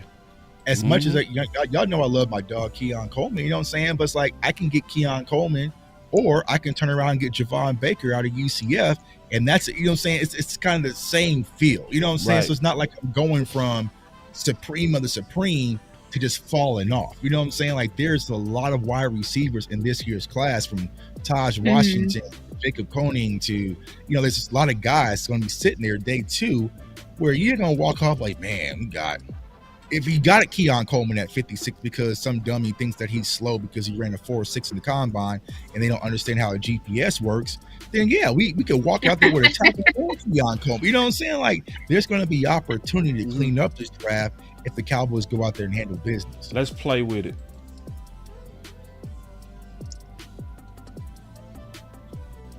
All right, we're going to play with it. I'll be sick if Washington Commanders got Caleb Williams. Yeah. Well, if Joe Alt is the 7th tackle on the board, I'm taking him in. So you got Talise, you got JC Lincoln. So yeah, watch how many tackles about to be sitting right here. And right there. Bam. You got Troy. I'm not trading nothing. Right. No Look trades. at the pick of the litter right there. So you got Troy left tackle. You have Tyler right. You know what I'm saying? So you got tons of talent. Let me see. I never played with this simulator. Can I look at it by position on this one? I don't know what you need to click on. Damn. I mean, I already know. Yeah, Troy's sitting there, bro. Troy, that dude, bro. I'm trying to look at it by position because I'm trying to see how many tackles available. Yeah, there it is. Yeah. I feel you. OT. Yeah. So you got Fatano, Guyton, Kelsey, Jordan Morgan, Patrick Paul. Yeah. So I'm gonna take Troy right here, easily. Right. Let's look at the wide receivers. Keon Coleman, Mitchell. Troy's a better player than all those guys up there. Both of your guys. This is a no-brainer to me. Let's go with tackle first and see what happens. Cool? Yeah, do it. All right. So we picked the tackle. So now the next test is gonna be what receivers are sitting here. If you also had Graham right there too. You know what I'm saying? Yeah. But you honestly, I would consider. I mean, people will be pissed, but I would consider running back at that position before I would consider wide receiver. We have to take a running back day 2, bro. We have to. We need a running back desperately. This is going to be interesting. The Eagles. And that's another argument for another day. But because we don't have a 4th round pick, we got to take a running back on day 2. So it's got to be within these next 2 picks. You know what I'm saying? Look, because then Patrick you missing out. Still there. Right, and Kyron. You got Kyron there. See, I think you got to look linebacker here, though. So you could go with Roman. So boom, you got Jalen Pulse, you got Roman Wilson, you got Xavier Legette. Yeah, so you can go Xavier. But you just looking on offense though. Who's on defense? Yeah, go look at linebacker. You know what I'm saying? Hey. Yeah, that's what I'm saying. I'm taking, and see now you no receiver, but I'm taking Edrin Cooper. Let's debate this real quick, bro, because I got some problems. I just want y'all to hear me out. I have a problem drafting linebacker because it's not just about the seed; it's about where that seed being planted. Okay. Well, hit that button, bro, and get Edrin Cooper. I mean, I'm trying to understand. But no, I at least want to have this talk, though, bro. We gotta have this talk. We gotta at least talk about it. No, bro, I don't give a damn. I go out there and help Scott McCurley my damn self. Hey, I got some free time, bro. We still got. I mean, Gunther get him right, bro. Gunther get him right. All right, yeah. All right, we gotta go with Cooper, bro. That's come on, bro. That's what it is. I love the draft already. I'm already loving this draft. Those two, I'm good, bro. I'm good with that. Yeah, like I told I'm already feeling good. Hey, it's all about the player for me. It's not necessarily position. So I want y'all to remember that. Yeah. I'm loving the first two players easily. Yeah, they're gonna be wide receivers because this app is tripping. There's gonna be some wide receivers sitting right there, and also gonna be running back sitting right there too. And bang, go to wide receiver. Ooh, see, I would have been cool with. I know. Go to wide receiver real quick. All right, here we go. See, you got Dwayne Carter right there. I hurt my feelings. So you could go with Jermaine Burton out of Alabama. You have Jamari Thrash. Jacob County is one of the biggest separation wide receivers in this year's class. Scroll down real quick. Let's see here. I don't. You might be able to get that, bro. Guys, close. That's all they got. We don't got to pick the next round. This simulator kind of. Okay, cool. Let's say it. So there's receivers right there, like Jermaine. So and people got mad at me on Twitter, but if you want your dog, yeah, Braylon Allen, that's your big physical running back. You got Jalen Wright. Ooh, it's one of the nastiest running backs in this year's class. Speed. Yeah, you know what I'm saying. What did y'all have? Here's my question. Here's my question, guys. Yeah, I got a question. Mm-hmm. Is Tony on the team or not? Because that matters about how I feel about Jalen Wright. Tony on the team. Tony on the team. Well, then Tony's on the team. You gotta go Braylon if you go running back here. If you go Braylon if Tony on the team. Why would I go running back early if Tony's on the team? Because I need a power back with Tony. Yeah. Yeah, he's shown that he needs somebody else. But I'm not. I feel you, Tuck. I get what you're saying. That's an excellent you don't have question. to get one in the third round if he's on. You know what I'm saying? Like, I think these running backs. And then what the defensive tackles look like right now? You know what I'm saying? Because we talking about stopping the run too. Because he also had Dwayne. You got Dwayne Carter right there, but I know y'all want y'all wide receiver. Yes, I do. Yeah, so if you want your wide receiver, I would go with Jermaine Burton. Because y'all want y'all dog, y'all want y'all nasty. That's definitely dog. He is a dog. And by the way, Tuck, can I say something about Jermaine Burton? This quarterback didn't do him justice, bro. Let's just keep it 100. You know what I'm saying? He didn't do him justice at all. Crispy routes, all that stuff, bro. He's your Alabama typical receiver, and it just didn't get it didn't get showcased. Right. Yeah. I only went 3 rounds. Get baby Jerry Rice in that case. I'm cool with this draft. Bada boom, bada bing. I'm cool with that. Let's do one more. I'm cool with it too, bro. I'm cool with it too. Let's do one more. All right. So, because what we really low key was testing was the theory between receiver or tackle in the first and what it would do at the second. So right now, even though I know we're not gonna want to, let's force receiver at the first and see what happens. Okay. Hey, what about running back? Not in the first. Are we looking for a free agent running back?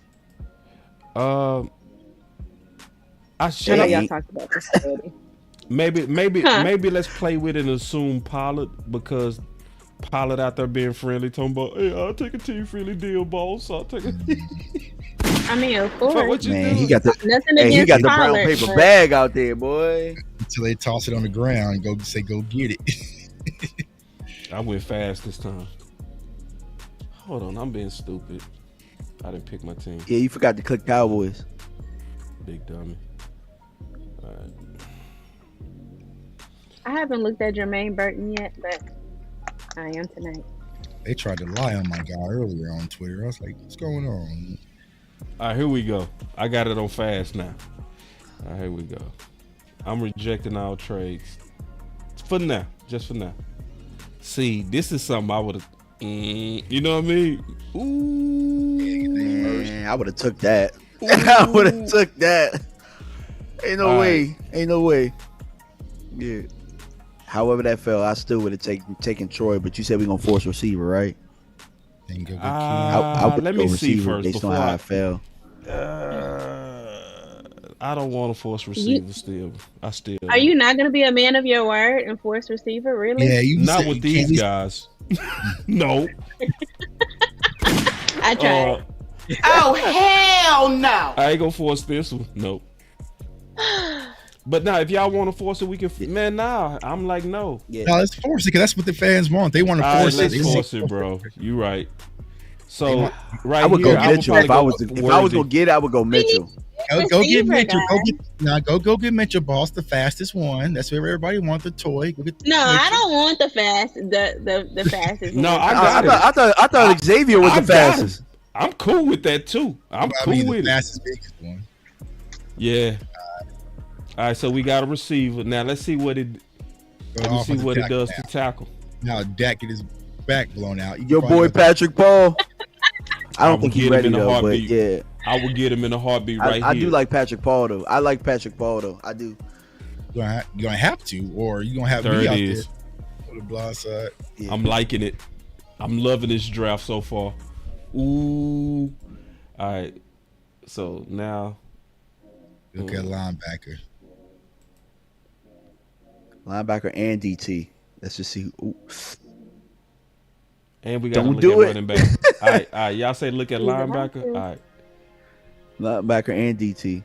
Yo, hey, this app disrespecting Jeremiah Trotter. I mean, I would go with Trotter. Hold on. Did we look at running back? I mean, you got Jonathan Brooks. Injury. That's Dallas Cowboys all over it. Yeah, they get him in the third round there. They would, but it's Trotter. Look at DT. Who at DT? Yeah, Kenley Jackson. Still the same guy. I think he was a formal visit. Yeah, he was. Jackson was. Dwayne Carter, Tyler Davis, Jordan Jefferson, who I like. I'm thinking Trotter, bro. I mean, you ain't gonna get no linebacker if you don't get Trotter. So yeah, I think Trotter's cool. Let's do one more. That's beautiful. Look at that. That's really not that bad, though. Oh, say, listen. That's really not that bad, bro. It ain't the first one, though. I gotta take No, it ain't better than the first one. Bruh. Yeah, the first one. DMV, wait a minute now. If I'm... No, I go with the first one. Go ahead, Candy. I'm teasing. Go ahead. Nah, that first Troy a bad boy. Let's do man. one more. Look, I like Troy a lot. I love Everybody Troy. in the chat saying womp womp. Yeah, womp. Yeah, we cool. You know what I'm saying? We got a toy though. You know what I'm saying? No, I like it. I think we had fun.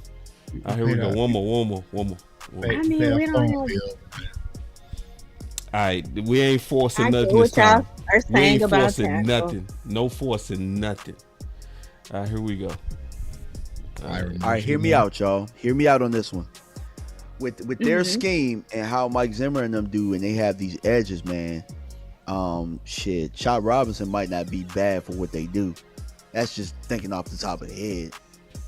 Yeah, but here's my thing. I'm not drafting for a guy on a 1-year deal, fam. Just saying, like, hell, Zimmer might not make it. You know what I'm saying? So shit, they all on a 1-year deal. That's what I'm saying.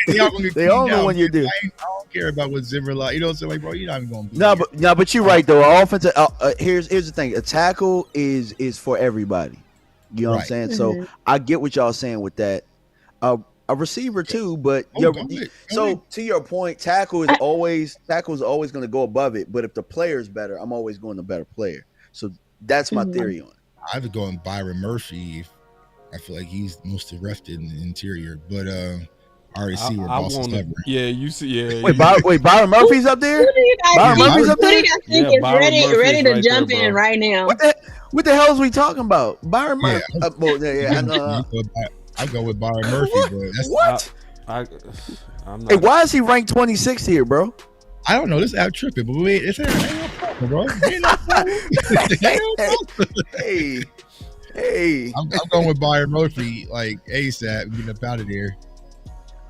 No lie, I didn't even see that. Good eyes, Tuck. I'm like, hold on, what? That's why I was wondering. You said Chop. I'm like, yeah, Chop is cool and all, but not. I wanted to get my butt Graham, but I'm a big team player. Come on, there you go with Andrew Cooper, team defense. Hey, I'm going back defense. Me too, team defense. You started it. Wait a minute. Right now we getting the best players. We just being honest. We getting the best. You know what I mean? These are right now. Now I go look at Barton was the best player though, bro. Burton, he was the best player. As long as we get players that can jump in right now, so I feel like Cowboys are. No lotto. Right, hey, I do like Cedric Van Pran though. I don't know where he's as a center. Have y'all had a chance to really look at him? Yeah. I mean, he's decent. I don't think he's going to go as early as people are saying, just for a pure center. I feel like after JPJ goes in the first round, it's going to be all up in the air. So you might be able to get him in the third. Look at a wide receiver real quick, boss. Yeah. So, yeah, you could go with Jermaine Burton. You can go with Brendan Rice, Jacob County, or you can go get your running back as well in the third. I'm liking a running back. Running back. Yeah, I'm liking Braylon Allen. Yeah, I like Braylon right here too. I like Jalen Wright over Braylon Allen, but that's just me. But y'all, we're bringing. I do too, Tuck. I do too. Yeah, it just depends on what we bring back. Yeah, I definitely like Jalen Wright over. If I'm just picking a running back based on who I had high, it would be Jalen. Yeah, and that's with Pollard on the team. No, I wasn't assuming Pollard. Even if Pollard's on the team, I'm still going with Jalen Wright, bro. But. Yeah, that 4.39. Yeah, I mean that's a good point though, because look, and he was my number one. Look at Kansas back. City. Right. Yeah. Mm-hmm. Look at Kansas City. They have a lot of the same type of running backs or body types anyway. Right. You know what I'm saying? And he was the most fundamental to me. He was the most fundamental. Draft is over. I love the draft. That's sick, bro. It's different. It's different. We didn't get bogged down in tackle. We didn't get bogged down in receiver. Mm-hmm. Cowboy Nation would celebrate this. I still wouldn't want him or expect Byron to be instant. I wouldn't. Mm-hmm. But by year 3, I would guarantee he would be. What's my boy that played for Clemson? That played for the Giants right now. Oh, god dang! I know you're talking about. I guarantee. I don't know by why. year 3, he is. I can't remember his name. What's wrong with me today? Too much weed. Damn. What's his name? Man, I know y'all know. The one tech for the Giants. Yeah, I can't think of his name. I know who you're talking about though. Whoever he is, Dexter? Dexter Lawrence. Yep. Whoever he is. Byron Murphy is Dexter Lawrence. A more athletic Dexter Lawrence. Byron Murphy's off the chain. He won't be. Yeah, so by year 3, we'll be celebrating that pick, and Adrian Cooper would be immediate. That would be immediate impact. Jalen Wright would be immediate impact. He would. Immediate. Yeah, immediate impact. Y'all want to do one more, y'all? Okay, well, in that case, no lie. We already smoked last year's class with those 3 picks, man. Yeah, them 3 picks. I gotta do one more, bro. This draft season. I'm sorry, just one more. I'm sorry. As long as they're immediate impacts, because I feel like that's what the Cowboys are going for this season. Since they say they're going all in. Ooh, I would take that in the heartbeat. Don't do it. You know why I would take it? Because we don't have a 4th. Right. You know what I'm saying? That's why I would take that. it too. I would take that because we don't have a 4th. Yeah.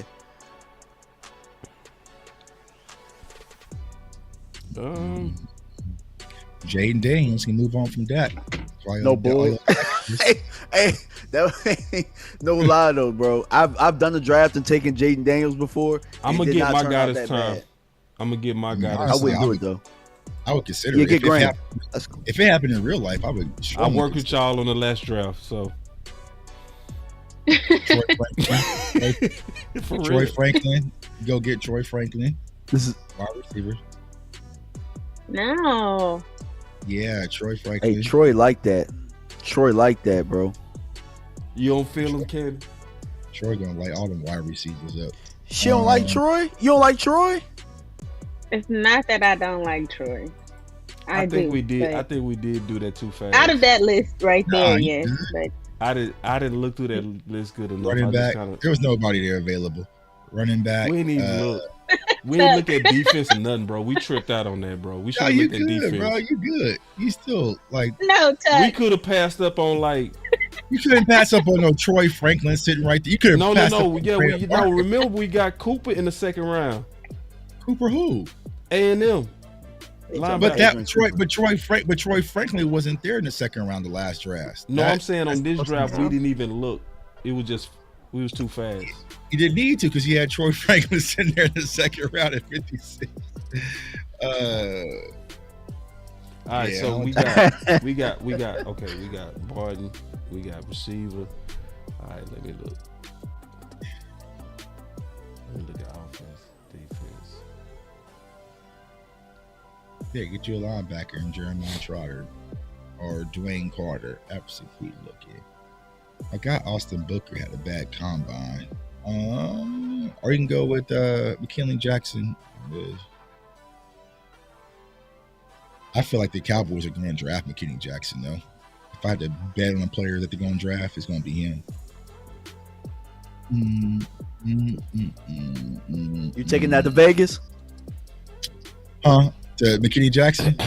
Right here? Yeah. Honestly, man, I'm kind of thinking Blake. Blake Corum? Mm-hmm. Even though he got a lot of mileage. You can go with Bucky, man. Bucky's explosive.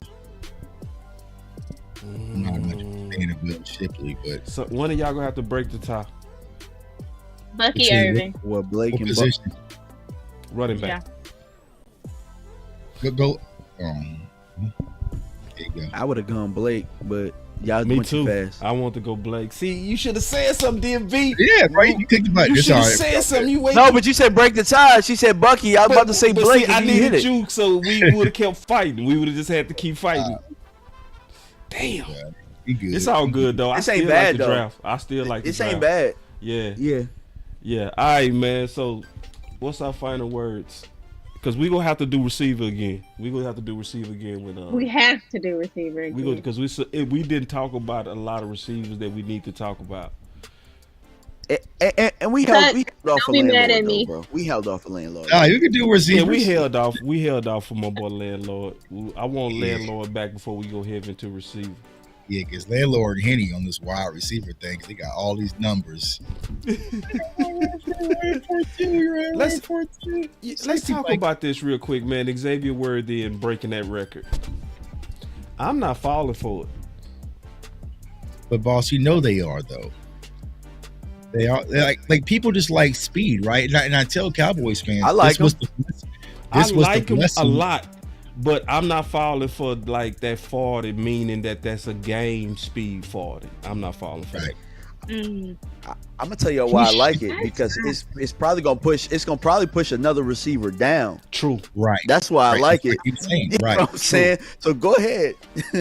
Go ahead. It's gonna have the too. CeeDee Lamb effect, Justin Jefferson effect. Yep. In that draft, CeeDee Lamb Absolutely. and Justin Jefferson were the better wide receivers. And granted, I wasn't doing loud draft content back there, but it was clear as day. But what Yeah. you had For sure. Ruggs and Judy come out there with the speed, and people just pick the fastest guy like it's mad. Like, people gotta understand, NFL scouts do stupid stuff, right?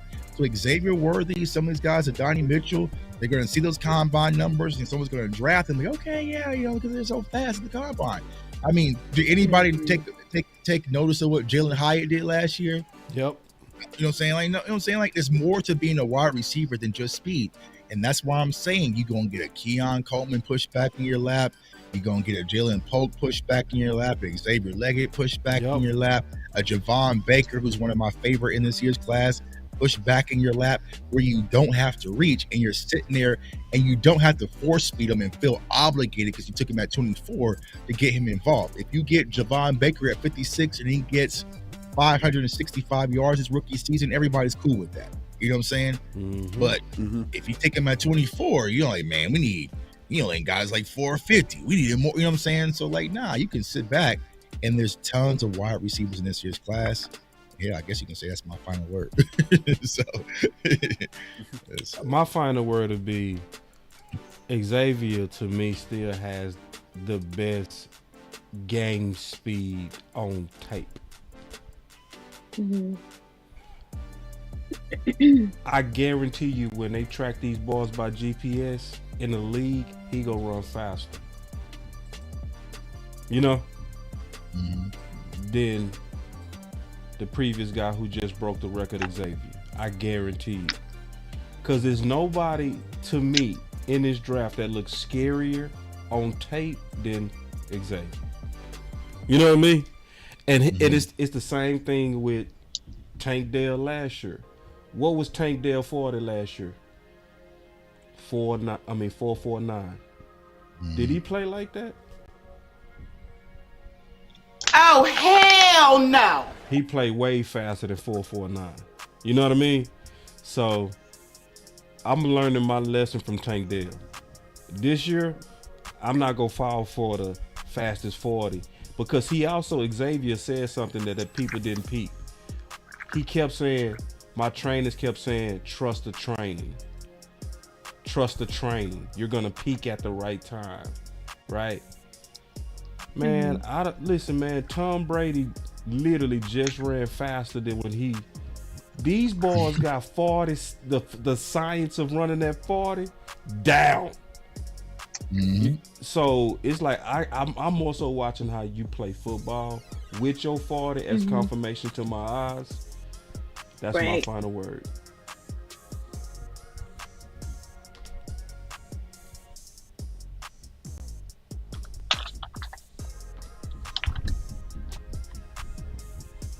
Okay, so for me and the receiver, right?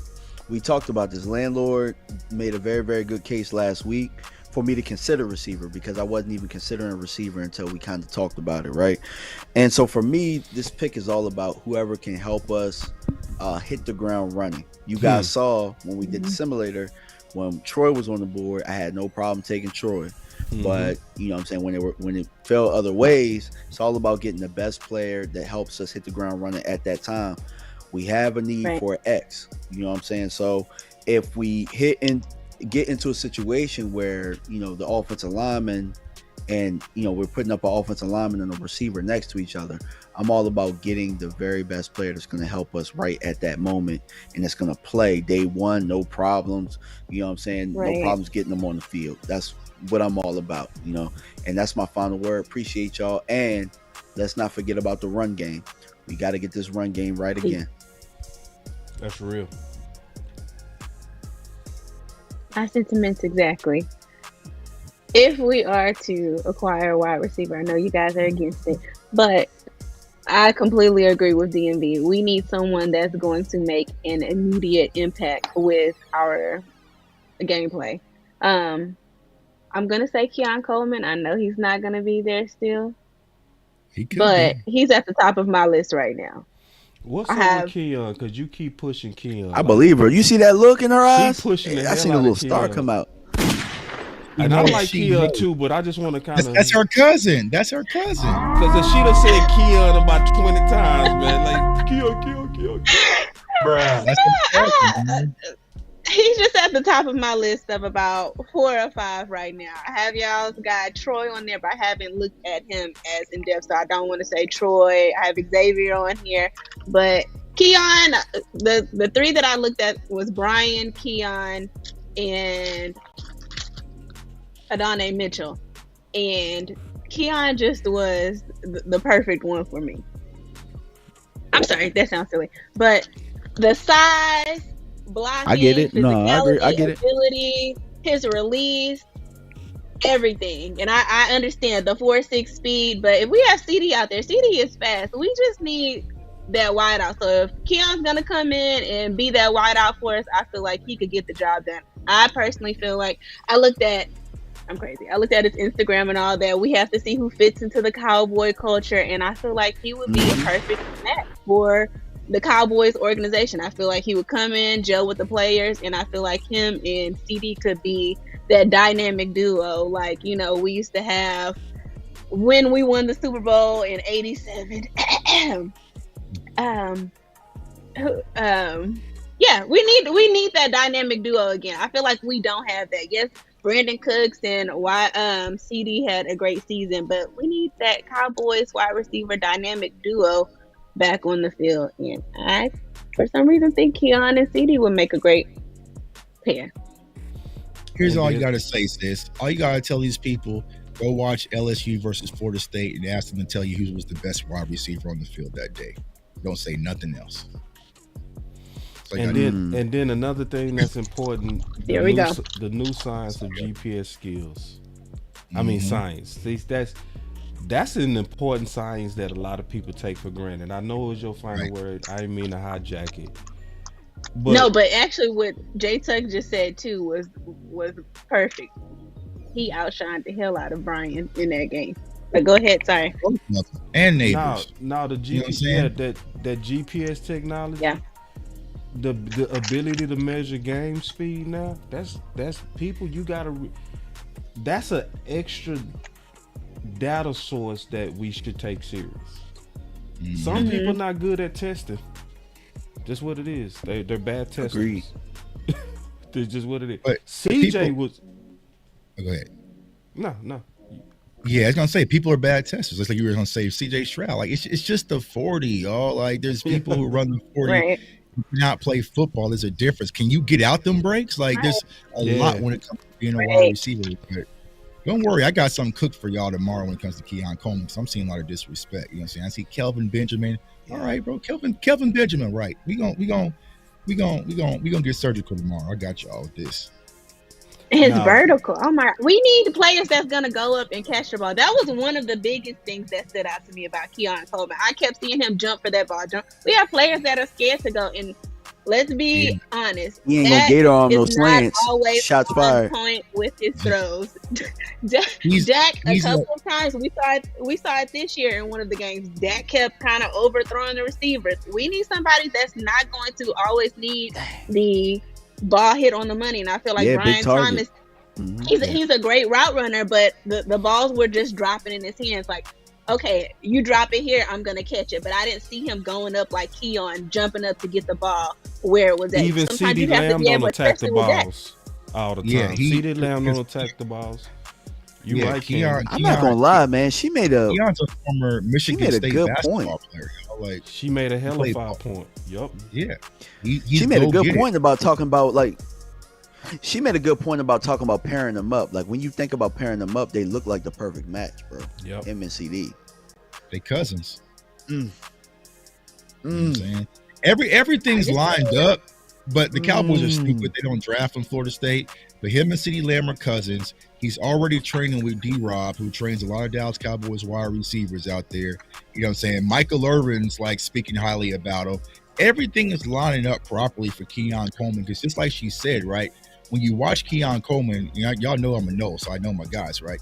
Jordan Travis he never really played his game the way like a lot of quarterbacks do because he knew if I had one-on-one with Keon Coleman, who's 6'3", or I had Johnny Wilson on the perimeter, who's 6'7", I can just go toss the ball up and have them high point the ball and go get it. So he put the ball in play for a lot of them, the back shoulder throws and a lot of different things for them to go get it. But he can run slants. He can run routes. Like he was a punt returner for Florida State. So for these people to act like he doesn't have any agility or any speed or burst, he was our punt returner. You know what I'm saying? Like go watch the Miami game, how he changed the course of that game with the punt return. He has it all. And the reason why his numbers isn't all godly, well, because you had a NFL draft pick in Johnny Wilson. You also had Jaheim Bell at tight end. You also had Trey Benson at running back. And you also had Jordan Travis, who definitely taking, using his legs a lot too. So he doesn't get a lot of opportunity to put with godly numbers. But when his opportunity came, and anytime we need the answer for Florida State, Keon Coleman stepped up and he pretty much saved our season and would have anchored a national championship appearance. So he's definitely one of those, but push him down to 56 if you want him to.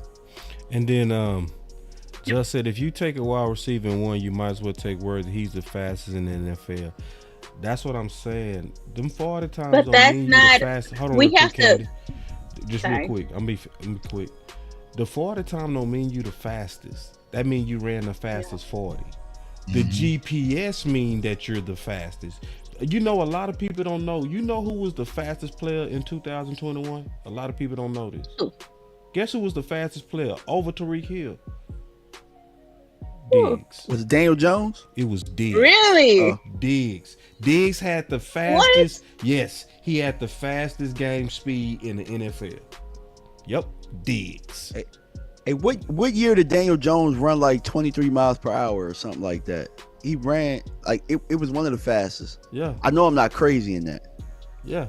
So I'd rather look at your GPS over your 40 time now, to be honest.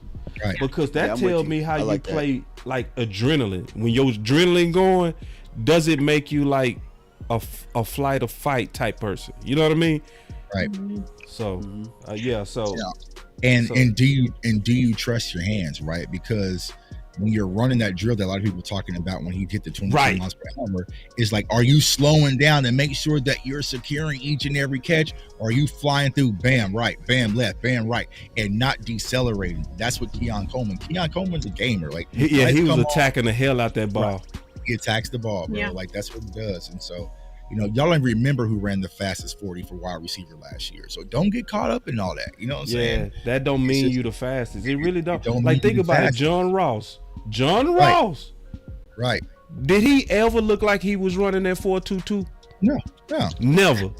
No. His 4.22 never looked like a 4.22 on the field. But that 40, right. And I guarantee them Daisy Dukes and gym shorts, it looked good. It looked good. I mean, you probably put Turpin out there to run a 4. You probably gonna clock like a low 4.4. Who cares? Can you play football, bro? You know what I'm saying? There's more to it than just being able to run a fast 40. What good is a fast 40 gonna do you if I can jam you up and press you by your throat out of bounds on the line of scrimmage? You know what I'm saying? So like, it's just there's more to it. What is your release? Can you catch? Can you high point the ball? Like, what can you do after you have the ball in your hands? There's a lot of different things in this straight line speed, but it's all fun. It's all fun, but we all need to have this discussion, Tuck, because I don't think enough people have it. You know what I mean? No, they don't. Because we all get caught up in the measurables, in the numbers, and it's just cute and attractive, and this guy's better than this guy because he ran faster. Like, okay, you don't have a 99 speed on Madden. That's about it. You know what I'm saying? A better football player. This is a very good question before we officially hit this button. My boy say, Boss and J Tuck, is Keon faster than Micah Irvin? His game speed look like it. I mean, yeah. Because Micah Irvin was never fast. He was He wasn't fast. Right. But that's why we have the dynamic duos. Michael Irvin, Alvin Harper. It didn't matter because they were there together. Kevin Williams. Yep. T.O., Terry Glenn, Dez, Miles Austin. I went back and looked at the top duo wide receivers in the NFL, and then the Cowboys top dynamic duos. Because if we're trying to get back to that winning era, that Super Bowl era, then we're gonna have to bring some of that back into play in our offense. I love this comment, so and then we out for it. He said, plus look at functional speed, and that's something that Tuck and Candy talking about with Coleman. That functional speed, like a wide receiver ain't coming out no 3-point stands or track stands. Exactly. So that's why that new thing that they was doing this year was that important. When they were showing them going down the gauntlet, the fastest going down the gauntlet when it counted, Keon. So to give you clarity, y'all, last year's wide receivers fastest 40s: Andre Losevis, Antoine Green, A.T. Perry, Bryce Ford Wheaton, Cedric Tillman, and Charlie Jones. They better than Jordan Addison. You know what I'm saying? Nope. So yeah, don't get caught up in it. Jalen Brooks, who a lot of people like for the Cowboys, he ran a 4.69. Jalen Brooks. You know what I'm saying? Yeah. So yeah.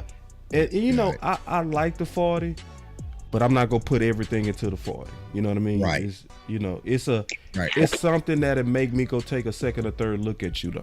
You know what I mean? Right. To make sure that my eyes not tripping, because occasionally all our eyes can trip. Everybody. It's just that's why sometimes I gotta watch people 2 or 3 times. I hate you the first time, love you the second time. It's just crazy. It work like that sometimes. I think that's because sometimes if we being honest, sometimes you think you alert, you not. Right. You coming on from the kids. You know what I mean? You know. She Rice ran 4.5 last year. Right. You know what I'm saying? Yeah. So somebody just said Jerry Rice ran a 4.6. You can't see that on the field. Jerry Rice always looked like he was 4.4. Always. 4.6 speed. So anyway, man, we go double up this receiver, and we go likely mix it. What we gonna mix receiver with next week? Running back? We ain't did running back yet. Did we do running back? Didn't we do running back? No, we did do running back yet. We did. We started out with linebacker. Let's do running back. Cause see, running back changed for me after the combine.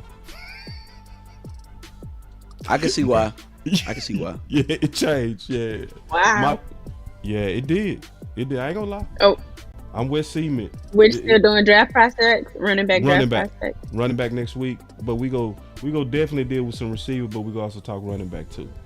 You know, so we go do like we did this week. We doubled up. We talked about tackle, kind of finished up the thoughts on tackle, jumped in the receiver. We gonna do that for running back.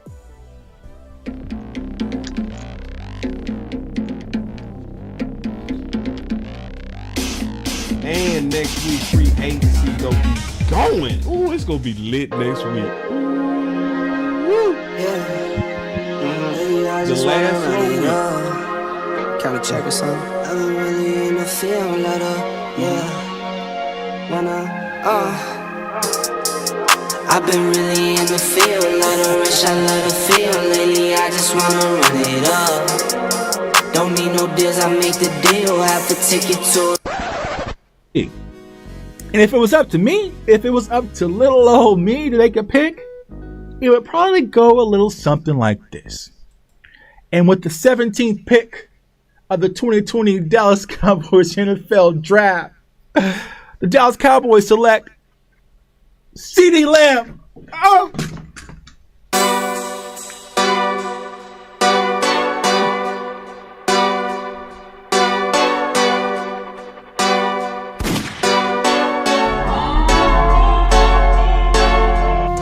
I will move down.